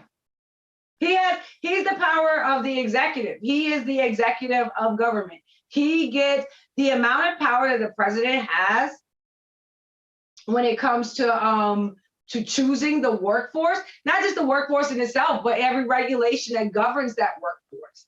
And then if you add on top of that what they did later by unionizing that workforce, what you really have is a bureaucracy that is hard for any normal American citizen to fight against. It's barriers upon barriers upon barriers of government. And to be able to penetrate it, you better be looking at Bill Gates type of resources. All right, so let's change gears. We're gonna go back to election talk. I keep hearing about this name DeSantis. What's the 411 in this guy? Is he a viable candidate for presidency, or is he the flim flam? Is he? You really can't tell until they're put in position, right? And honestly, you can't. And I wouldn't attempt to. I would say before you could look at him and say, I could make the case as for why he is a principled conservative. But I think as you see more and more of kind of what they're doing in Florida and how he's letting the political conversation guide him more than the principles, I think that you play politics and there's consequences for it. So if you choose to play fast and loose, changing on principle without having a set and steady course, then it's easy for people to trip you up. And I think if you look at the amount of freedom that DeSantis has given to the people, not has given, let me take that back, because the American people can't be given their freedom. But the amount of freedom that he's released from shackles. Yes, that kind of aspect of it. They are going to put a target on him, probably worse than they would even target Trump at this point. Because most people who go to Florida, when they come back, they're like, I don't even think COVID's in Florida. And you know what I'm saying? And they have kind of oh my God, because when I went down, You have to wear the mask when you get on the plane, or fight with TSA. And I'm not trying to be on somebody's TikTok video, but you gotta wear the mask. And so I wore the mask, got out the airport, took the mask on, did not put the mask back on until I came back to the airport to catch the flight home. And when I got home, I was like, yo, fuck these masks. And I don't wear masks anywhere around here. And if you want to say something to me about it and make a big deal about it, I'll leave your store and I don't have to spend money with you. I'm very comfortable with that. Right. That was my thing with DeSantis. It seemed like he was just playing a talking point game, right? Like, oh, this is the popular conversation, so that's what I'm going to focus on. I think he's learning to maneuver national politics. And I think, honestly, everybody that makes their first incursion into national politics, everybody needs a learning curve, because it is very different than handling your local politics. They want very, very different things from you. They know how to target you in specific ways. They know how to get specific sound bites out of you. And I think that, if I'm just being honest and fair, anybody that makes their real first incursion on a national stage, it's always pretty much it's a learning experience, and nobody really comes in and nails it and gets it perfect. Does he have a chance to being, I guess, even a viable Republican candidate? Are they running him? Like, tell me what's going on in GOP. Are they running him? I think you're going to see someone from that Romney, Liz Cheney ilk present themselves and be the grown up in the room, and the, you know what I'm saying, that kind of got that polished. They're coming back for their party. Like, they're not going to just give it to you. You're going to have to fight it and take it out of their cold dead hands. They're not going to give it to you. And if you're imagining that Trump has somehow built the infrastructure necessary to actually take it from these people, you've lost your damn mind. Y'all had 4 years to build it, but y'all went after imaginary scalps and symbolism instead of actually building something long term. So yeah, good luck with that. What has to be built? You keep talking about this infrastructure, right? Like, what has to be built? I guess this is winning the House seats with real people and not the Romney types. Okay, yeah. So there is a specific Republican committee that just handles House seats. Okay. There's another specific Republican committee that just handles Senate seats. There's a different Republican committee that just handles governorships. Like, there's a different Republican committee that handles local races and the races that they actually run it. So, like, there are legitimately all of these different committees that make the Republican Party run. You telling me you don't have control of none of them, but you will take back the party? Good luck. You know what I'm saying? Like, come on, you're fucking not. And most people don't even know what these committees do. They don't even understand the difference between, like, the county Republican Party and the regional kind of Republican Party, because even not only is it broken down in House and Senate and state and local, but then they have it all broken down into regional. And like, they have the system in place to make the train run on time. Okay, Republican Party is a business. It is a legitimate freaking business, and they have a business structure that operates. And you don't know anything about it. You don't know anything about the committees. You don't know how they're scaled. You don't know who handles the money. You don't know how separated the money is from the messaging. You don't know how separated the money is from the messaging from the grassroots. Like, you don't know anything about the system, how the system operates, but you're gonna sit and tell me you're gonna take it over. Yeah, I don't believe you. Like, I don't believe you. Like, I'm sitting up here trying to tell conservatives and Republicans what it actually means to have a republic and why local government should actually matter in it. You know what I'm saying? Like, I'm trying to teach you the basics of that. And you telling me you taking over a whole, the Republican senatorial commission? Yeah, right. I don't believe you. And you can tell this if you look at the election cycle from last cycle in 2020, when the Republicans came out after it, Mitch McConnell was like, we won all our seats. Like, all the ones we was responsible for, we won all of them. Fuck you and your presidency. That was what we was responsible for. We didn't have nothing to do with that. That's you that messed that up. But go look at what we did. And this was literally their talking point. This was literally what they were saying. And it's like, if you don't understand that flex, if you don't understand what they're trying to tell you with that, like, you can't beat these people. Like, these people don't need to take you seriously because you're not meant to be taken seriously. You're not meant to be taken seriously. Oh, I man. mean, now it's like you're gonna take over a party, we're gonna win. No, you're not, yo. If you're not taking over your local party, if you're not actually influencing how they set up primaries, how they set up caucuses, how they, like, if you're not doing that work, you're not doing anything. And I think that the one you can see where the Republicans' vision is in this is they got everybody so distracted. So what they're doing now, they're pushing, we need massive amounts of volunteers to go out and actually be poll watchers. We're going to teach you how to be election workers. We're going to why aren't you going to teach them how to take over this damn party? Why aren't you teaching them about how to take over a committee seat and what's necessary? Like, why aren't you teaching them the things necessary for them to become integrated into the political party that you say they are such important to? You're not giving them the tools to put them in place there. No, you want them to go phone bank and knock doors and go outside of the problem and do what we tell you to do. Stop coming in here and think that you can participate and grow folks' business. And that's legitimately what they tell Republicans and conservatives. And Republicans and conservatives are like, okay.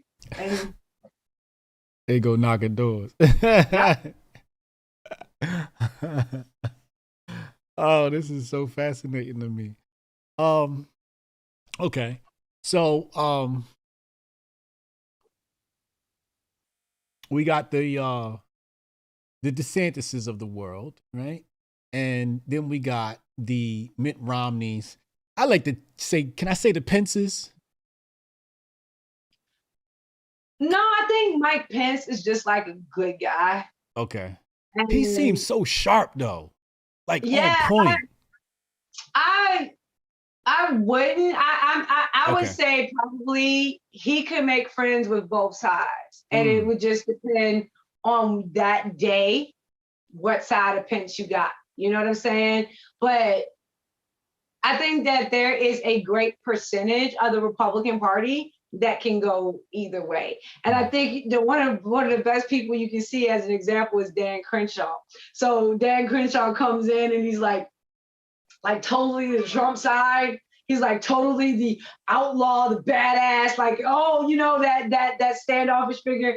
Now look, I think that Liz Cheney needs to be defended. Like, you know what I'm saying? So I think that there's a good crossover of people that could go either way. And if they don't stand on principle, more than likely you'll see them kind of go towards the Romney side of it, because that's where the real power is. That's where the real infrastructure is. That's where the real opportunity is long term. Like, that's the real party. You know what I'm saying?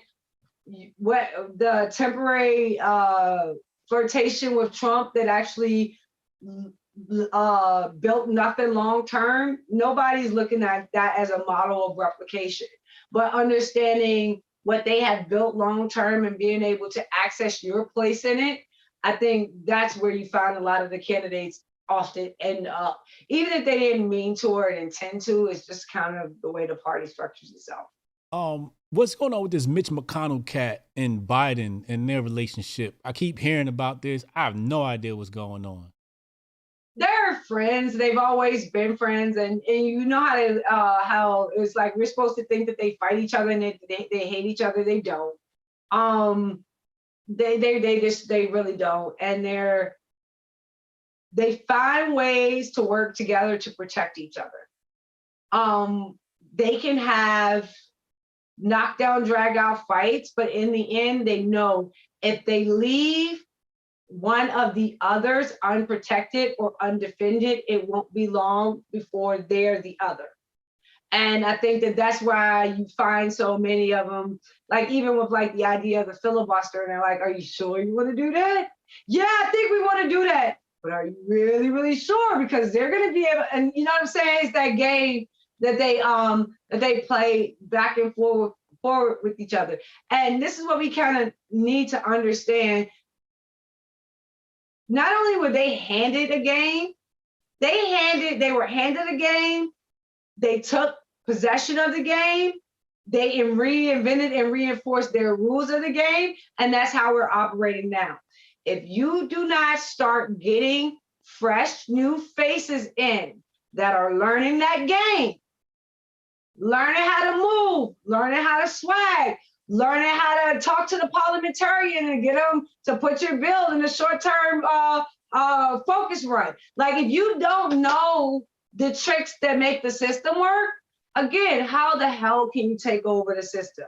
And this is what you look at when you see people like Mitch McConnell, when you see people like McCarthy in the House, is that their long-term presence not only speaks to their political popularity in their district, but it also speaks to their necessity of participation to keep the trains running, because they know how to keep the Judiciary Committee completely from going batshit, how to not let power be usurped by whichever party is in power by making sure they have splits. And like they've come up with all of these little tricks to kind of defend and protect themselves from going too far. I kind of like look at it with the colleges when they're like, okay, give us a law that tells us what percentage of Black people we need to let in, so that we don't get in trouble and not let enough Black people in. So you give us some laws, and once you set the rate, then we know how to move within the rate that you set. You know what I'm saying? And that's what they start doing in Congress. Just give us a rule. You know, tell us what stocks we can't trade, and then we'll figure out which ones we can. You know what I'm saying? Like, so give us a baseline of a rule, yeah. And then we'll figure out how to either regulate, legislate, or to just downright ignore and defend everybody that's taking advantage of it within their circle. And this is why you have so many people that come in broke and leave as millionaires, because they all learn how to play the game. And if you're not putting people in that know how to play the game and are principled enough to not play the game, we just learning here. We're not trying to go in and be Tiger Woods at the game. You know what I'm saying? We're not trying to go and be Kobe at the game. No, we just want to go and learn it. Then once we learn it, we know how to destroy it. And with destruction gives you a chance for creation. With creation, it gives you the chance for growth. And I think that that's where we find ourselves now. Wow. Trump,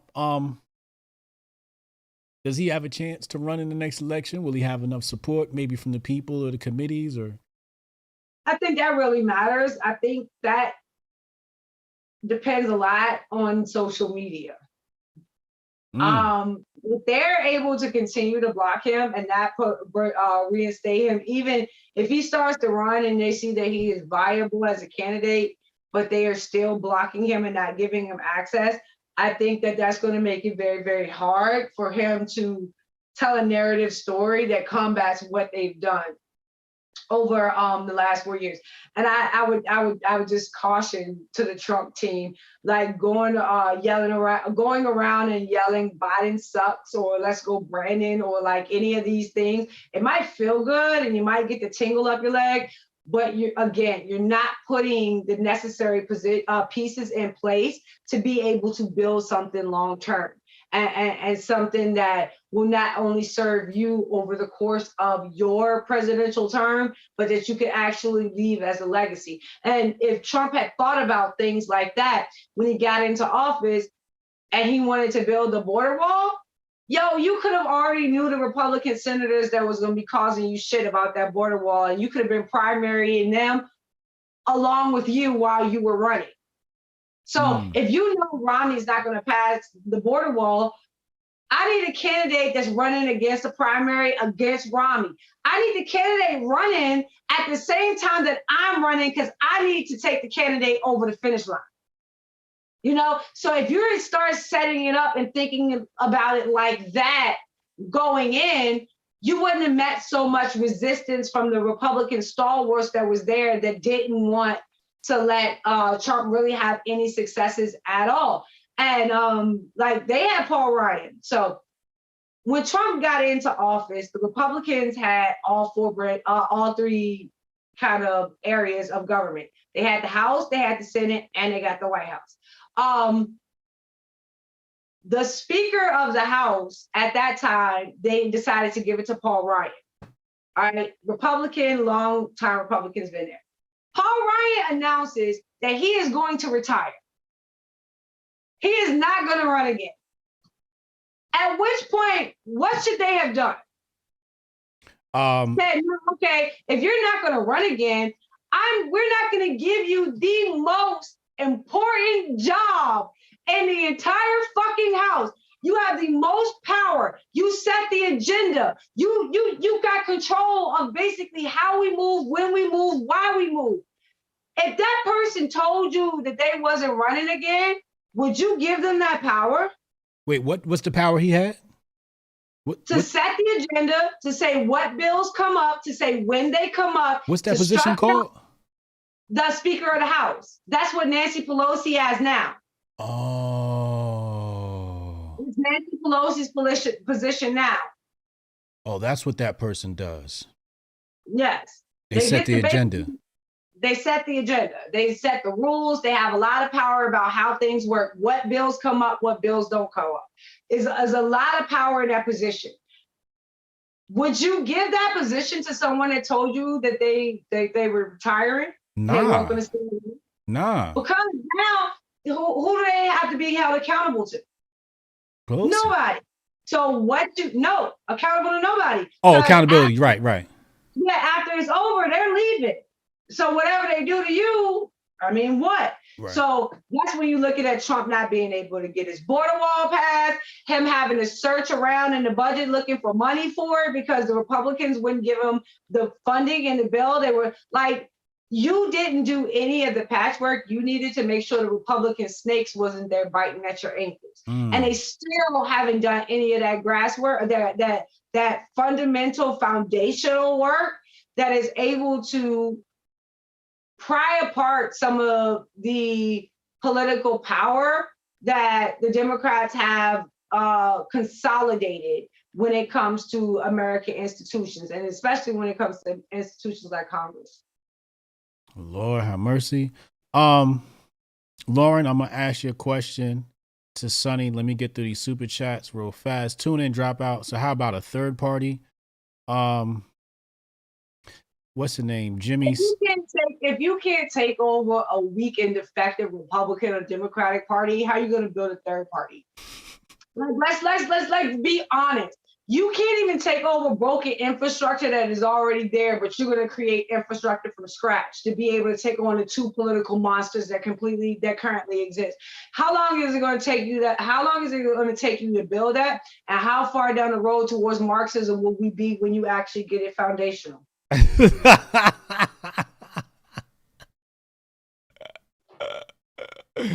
There's your answer. Jimmy Das Hotep, what up? He said, and we have to fight them on a local level. We can't get them out until we actively have a local level that tells them piss off. The Green Henry Show, would Sonnie support Tim Scott in 2024? How would GOP win most Black community hearts without some cliche message, but something that truly connects? Marathon continues. There's your fucking message right there. Marathon continues. I don't have to explain to Black people what that means. Black people know what that means. I'm not changing what Nipsey said. I'm going to leave it in its original form. I'm not going to add to it because then you will think I'm trying to twist something and manipulate it in a way that I'm not trying to twist it and manipulate it. No, the marathon continues. The blueprint that Nipsey gave us that all of us was so gung-ho and beating our chest about following, that same damn blueprint. I'm not trying to invent something you don't already know your damn self. You figured it out amongst you and your boys when you realized that if y'all ate together, y'all ate better. That's what we're talking about. That voluntary association that realizes not only do you have a support system that helps you build and to grow, but you also have people that are building and growing right beside you to make sure that you become a support system for your entire community and not just your individual selves. Like, this is not a Sonnie creation. This is something a lot of us learned the hard fucking way. And I'm not trying to teach you or reinvent the wheel. I just want to connect what I am trying to say to what you already know to be true. So when Jay told you stop shooting yourself over the blocks that you don't own, that's what I'm talking about. Let's stop doing that and start owning these blocks. That's the kind of thing that we're talking about. And we have an entire culture that has been pushing us that way. And when we start to attach that cultural push to political, to policy, and how that policy actually moves forward to what we're trying to obtain, then we're gonna have a lot more success. And then again, if you go and you look at like some of the information that's being released about Nipsey out in California and how they're trying to shit on this man's name when he's already gone, and investigative reports about how they were tailing him and surveilling him, and they were doing basically anything that they could within their power to bring this man down because he was trying to uplift his people. I'm not trying to sell Black people anything you didn't buy already. I'm just saying let's activate it in a political way that actually brings us benefits. Are we about to walk down that Nipsey Hussle road of what you, because you just dropped some conspiracy shit on me just now. What about it? I mean, how? You said they were, who was they was following them, and they was the local police, the FBI, or? The government, the local Los Angeles government. They were trying to get him thrown out of the building, out of the complex. And this is the danger about some of these damn opportunity zones that people want to keep running around talking about, but not actually understand the effect that has when you give that amount of power to a progressive localized government and how they abuse it and militarize it. So one of the things Nipsey was doing in his store was he was trying to hire felons, get them a place to work and be able to come in. One of the laws that they have out in California, basically, and this is one of the laws they actually just removed, was one of the laws that they had was like a gangland law, which says that convicted felons, once you're released, you're not allowed to have any kind of interaction with other convicted felons. So that means Nipsey wasn't able to help some of, the guys that he wanted to help because their records kind of interacted with each other. But of course, Nipsey's like, fuck you, I'm gonna help the motherfuckers I know need help. So he was actually doing it anyway. So they were trying to use that to get him thrown out of his building where he was at, where he was starting to actually build the entire complex out. So the owner of the complex found out what was happening. Is this where the Marathon store was, this complex, or is this some? Okay. Yes, this is where the Marathon store was. The owner of the entire strip mall where the Marathon store was, he found out that what the local government was trying to do to Nipsey and get him kicked out. And so he's like, there's not much I could do for you because they're fucking me. You know what I'm saying? If I don't do what they say, then they're gonna come for me and it's gonna screw me. So he was like, okay, solution for it. Why don't you just buy the whole strip? So when Nipsey Hussle died, he was in the process of buying the whole strip mall. So he was going to take out the fast food, all the unhealthy stuff, bring in healthy options, bring in a tech center where kids will be able to come and actually have access to technology that they didn't have at home. So like he was going to transform that strip mall into, you know, the Marathon, into Nipsey Hall, whatever you want to call it, before he was murdered. And they are now trying to go in and take over the entire mall, the entire strip mall. And then once they take it over, it's going to be sold to their white progressive friends and it's going to be gentrified.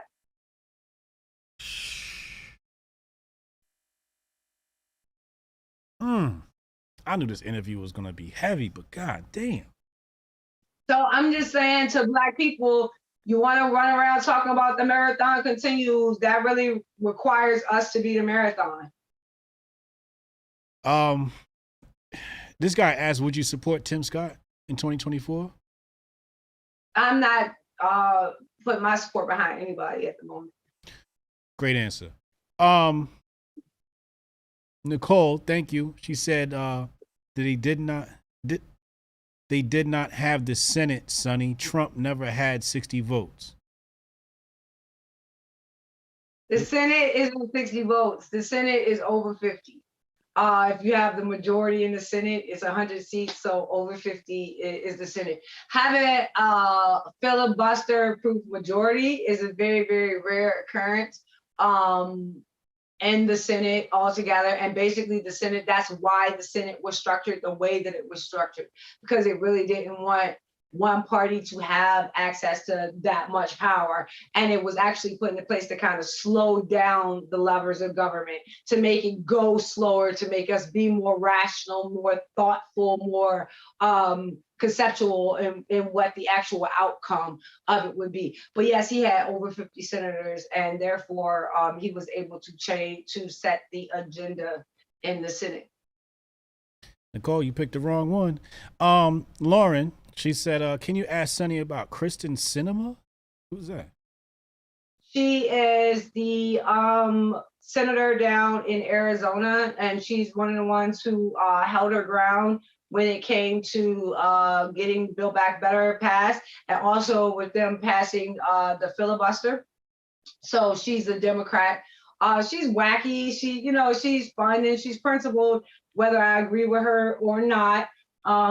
She is what she presents herself to be. But if you want to be a fan of Kristen Sinema, then you should probably give that same amount of respect to Mitt Romney when they bucked their party, because that's what both of them did. And if you're going to be celebrating her for bucking her party, don't be mad when Romney bucks yours.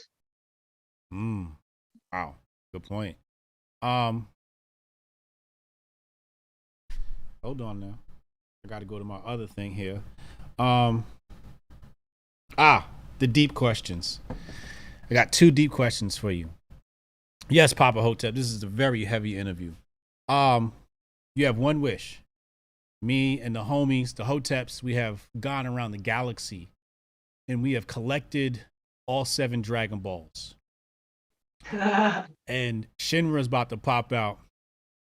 And we say, Sonnie Johnson, we have all 7 Dragon Balls.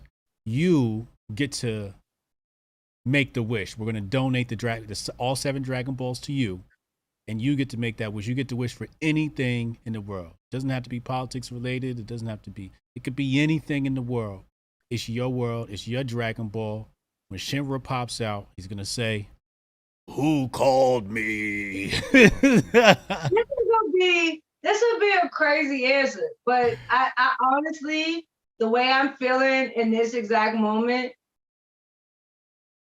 I wish that people understood integrity. Ooh. I wish that people understood integrity and understand what it means when someone puts their name and their reputation on the line for you, and you just shit on it. You know what I'm saying? And you have no integrity about yourself to even consider what you've done. And I've come to the point where I realize that you can't expect everybody to kind of operate at the same integrity level that you have, But boy, would it be nice if motherfuckers just had a moniker of integrity and actually walked with it.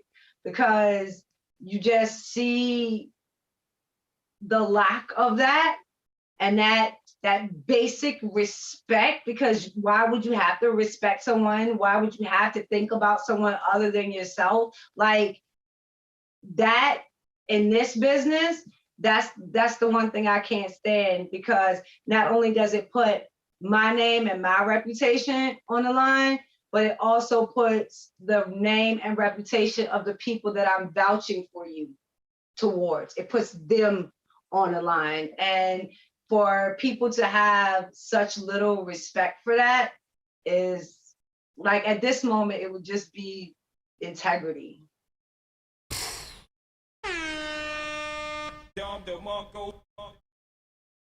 Beast of an answer right there. You know, so this month I've only interviewed Black women.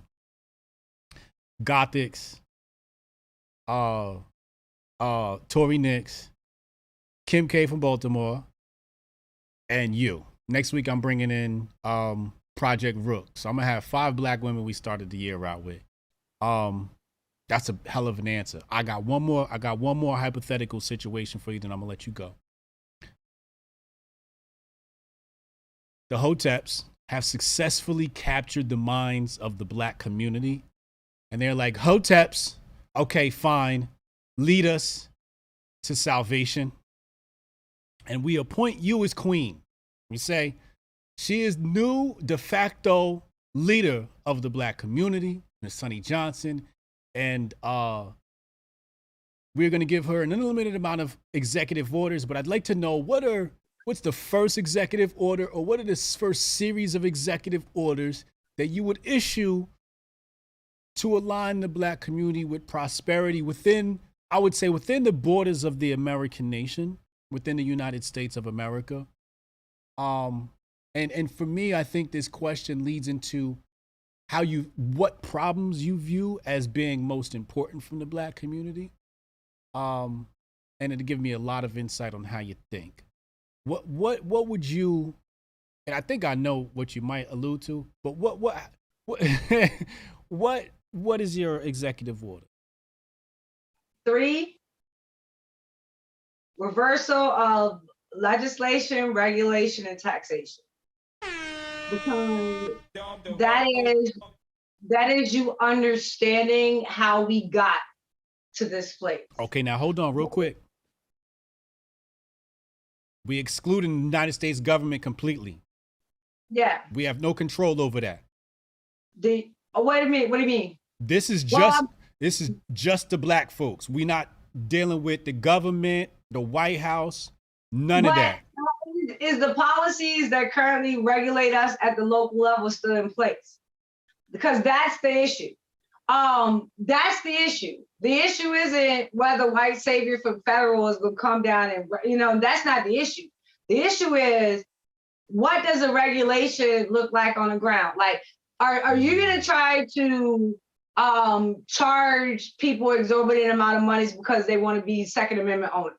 So if they want to get a gun, are you going to be like, okay, well, that's going to be a $500 license and registration? Are we doing that? You know what I'm saying?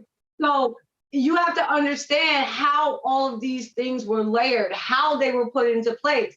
And those 3 things, while they may be different in every single area we go to, so Black people in New York, the solution for you there is not going to be the same solution as Black people in Atlanta, but they're all going to fall under the same 3 categories. Understanding what they did with regulation, understanding what they did with legislation, and understanding what they did with taxation. If you understand those 3 aspects of how they kneecap our society, and you begin to reverse engineer those specific 3 areas, that's where you're going to see growth. And look at what Trump and them did when they first got into office. What was the first 3 things that they did when they got into office? They went after taxation, they drastically reduced the regulation, and then they tried to limit legislation as much as they possibly can about implementing new rules or guidelines or anything like that. So these are the 3 basic things that Republicans know when they actually get power, they actually do. those three things are the three building blocks that we need to reverse engineer what has started to happen. And this will start to alleviate some of the complaints you hear from the Black community where they're like, America won't let us grow. America won't let us. As an individual, if you're using that as an excuse for why you won't get up off your ass and be successful, then we as Black people should not accept it. But if you're as an individual who has made a success of your life, and now you're looking at a way that you can reciprocate that success back into your community, but you're being blocked, you're being hit with government, you're being regulated and legislated and taxed into a position where you're not able to be a benefit to your community, those are the things that we need to fix. So it's not an issue of looking at the cultural side of it. It's about actually looking at the political policy side of it and fixing those things. And then trusting Black people once the boot is removed to understand what we're able to actually build and create if we work together with voluntary association. Group economics. You know, Sonnie, prior to today's conversation, I was very skeptical about politics. And the more I listen to you talk, number one, we need to like escape my family, your family. We need to go to Mar-a-Lago or somewhere for about 3 months, and I just need to be a student. You need to just say, sit down, read these books, ... That's one thing I want to do. I was able, and this is one reason why I constantly bring up the Tea Party, because that's what the Tea Party gave me. They were like, no, look at how these systems, like, they weren't like, hey, bring Black people to vote for us. That's not what they were telling me. They were like, understand why this was put into the Constitution. Understand, like, they wanted me to understand the backside of how the politics work, as opposed to being a Black face that just brought Black people in. And I think Republicans and conservatives might want to revisit that form of outreach, because that was a lot more beneficial than what they're doing now. A lot of people have asked me to get into politics. And today you've changed my mind a bit. I'm leaning more towards, I wouldn't say running or anything like that. I'm more like, I kind of just want to run, like, stand next to a candidate and hold his ass accountable. What you have the ability to do, and this is why I think you're so sharp, or this is what I admire so much about you, is that you look at a situation, you see a problem, but then you're like, okay, what is the problem that no one else is looking at? Right. And that's where we need people. We don't need people that are looking at, well, the Democrats say that this is a problem, so how are we going to solve? No. You see a problem, the Democrats say this is a problem, but wait a minute. Nah, this is the actual problem. So if we go around and we solve this actual problem, we're going to make them look like idiots while actually helping our people. You know what I'm saying? Like, that's what you do when you counterpunch and you try to get people into a corner. That's why you're doing it. It is, I understand what you're saying. I understand where you're coming from. But if you look at it in this aspect, if I add this context, then it changes the entirety of what you were trying to say. Now I need an answer for that. And when you're able to control a conversation like that, you're able to actually shape a conversation. And if you can shape it, you can own it, you can control it. And I think that that's one of the things you've mastered, and you do it beautifully. I love to watch you do it. And I think that would be a really good aspect for any politician to have in their orbit. And more politicians should really consider having voices like that around them. For the people that have been asking me about getting into politics, I will not do so until I spend at least 90 days straight under Sonnie Johnson's tutelage and mentorship. And then I would feel comfortable. I don't trust nobody else to teach me this political game. I need it from Sonnie. And so the other thing that you've made me realize was, I was like, politics ain't no hope in making change. And then I talked to you, I'm like, okay, maybe this thing could actually work. Let Like, you don't even understand getting the proper people on a zoning commission or a centralized planning board. Yo, those two positions in and of itself can give you a great amount of power about shaping what your community looks like. What's for sale, what's brought in. So, like, it goes to the old adage of why do they have liquor stores and drugstores in all Black communities? Because the zoning commission said so. If you got your ass on a zoning commission, you could change that. So there's a lot of different things within localized politics that actually create the situation that we're in. And if more of us started to learn the civics behind that, then we could be able to reverse engineer, like I said, what they've done to us. I just got chills on my spine. I like that job.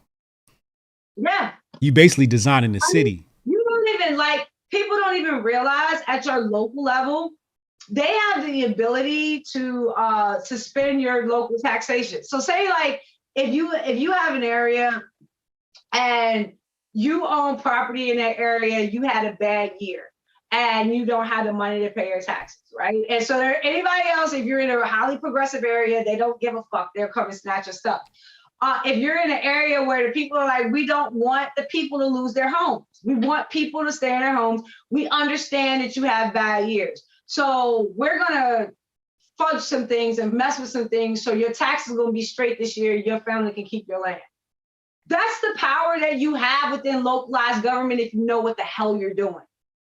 And if you actually care about your population, and if you actually want to make sure that government is working in their benefit and best interest, as opposed to just dotting I's or crossing T's. There's legitimate power in local government to make effective, immediate changes. And I'm not talking about it's going to take us 30, 40 years to see the effect of this. No, I'm talking about the kind of changes that if you go in, you can see in one election cycle that things are different. And that's all available at the local level. And it's only available at the local level. Now, tell me if this falls under zoning. I hate that so many communities have big corp, Walmart, Target, McDonald's, Wendy's. If I'm on a zoning commission board, whatever it is, can I say, hey, look, we're not doing none of this big corp stuff? Yeah, you can. Yes, you could say, we as community think that we want to prioritize localized businesses as opposed to letting these new chains in. So you think about this in terms of like the AOC dust up with them bringing Amazon to her district. And they're like, you cost all of those people their job. Well, the people in that district was like, we would rather keep our district than bring those jobs in. Yes, you have the ability to make that decision. You have the ability to make the choice about what you want your community to look like, who is allowed to come in, and how they're allowed to operate. Those things are handled at local level. And people got all pissed off at AOC for making that stance because it's somehow against free market principle. No, it falls in line with the republic and the people at the local level being able to choose what they want in their community. If they don't want a big ass fucking Amazon sitting in the middle of their community, they have the right to make that decision. And we should not be looking at them like they somehow violated some sacred principle, because they didn't. All they did was make a decision for their community, and that's the way it's supposed to work. Yes, absolutely. Abso-freaking-lutely. Let me see here. Dax Hill said integrity, willing to go the distance to defend the words they say. World would be a better place if everyone had to defend their mouth with violence. Oof. Bars, especially with social media. Nicole, thank you. She said no vote in the Senate without 60 votes to end the conversation. Love you, Sonnie, though, me so much. I don't even know what the hell she's talking about.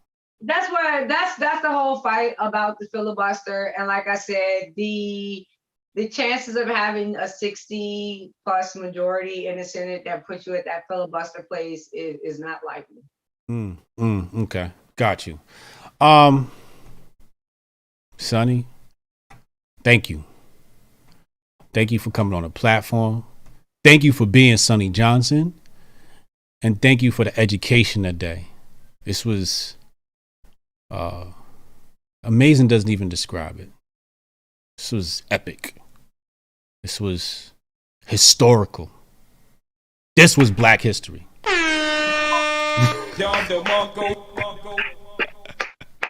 That's totally for me now. Now, like I gotta go listen to Sue Surf or something after this. Like I gotta go. Gotta balance it out. Hell yeah, ladies and gentlemen. Listen to some old Loaded Lux or something. Yeah. Ladies and gentlemen, this is Sonnie Johnson. Make sure you go follow her. Her links in the description box below. You are live every Saturday on SiriusXM at what, 2 p.m. What time? At 1 p.m. on SiriusXM Patriot 125. There you go. Make sure y'all tune in, everybody. Thank you. Love y'all. Hotep and Bill. Hold on, we'll be out in a second.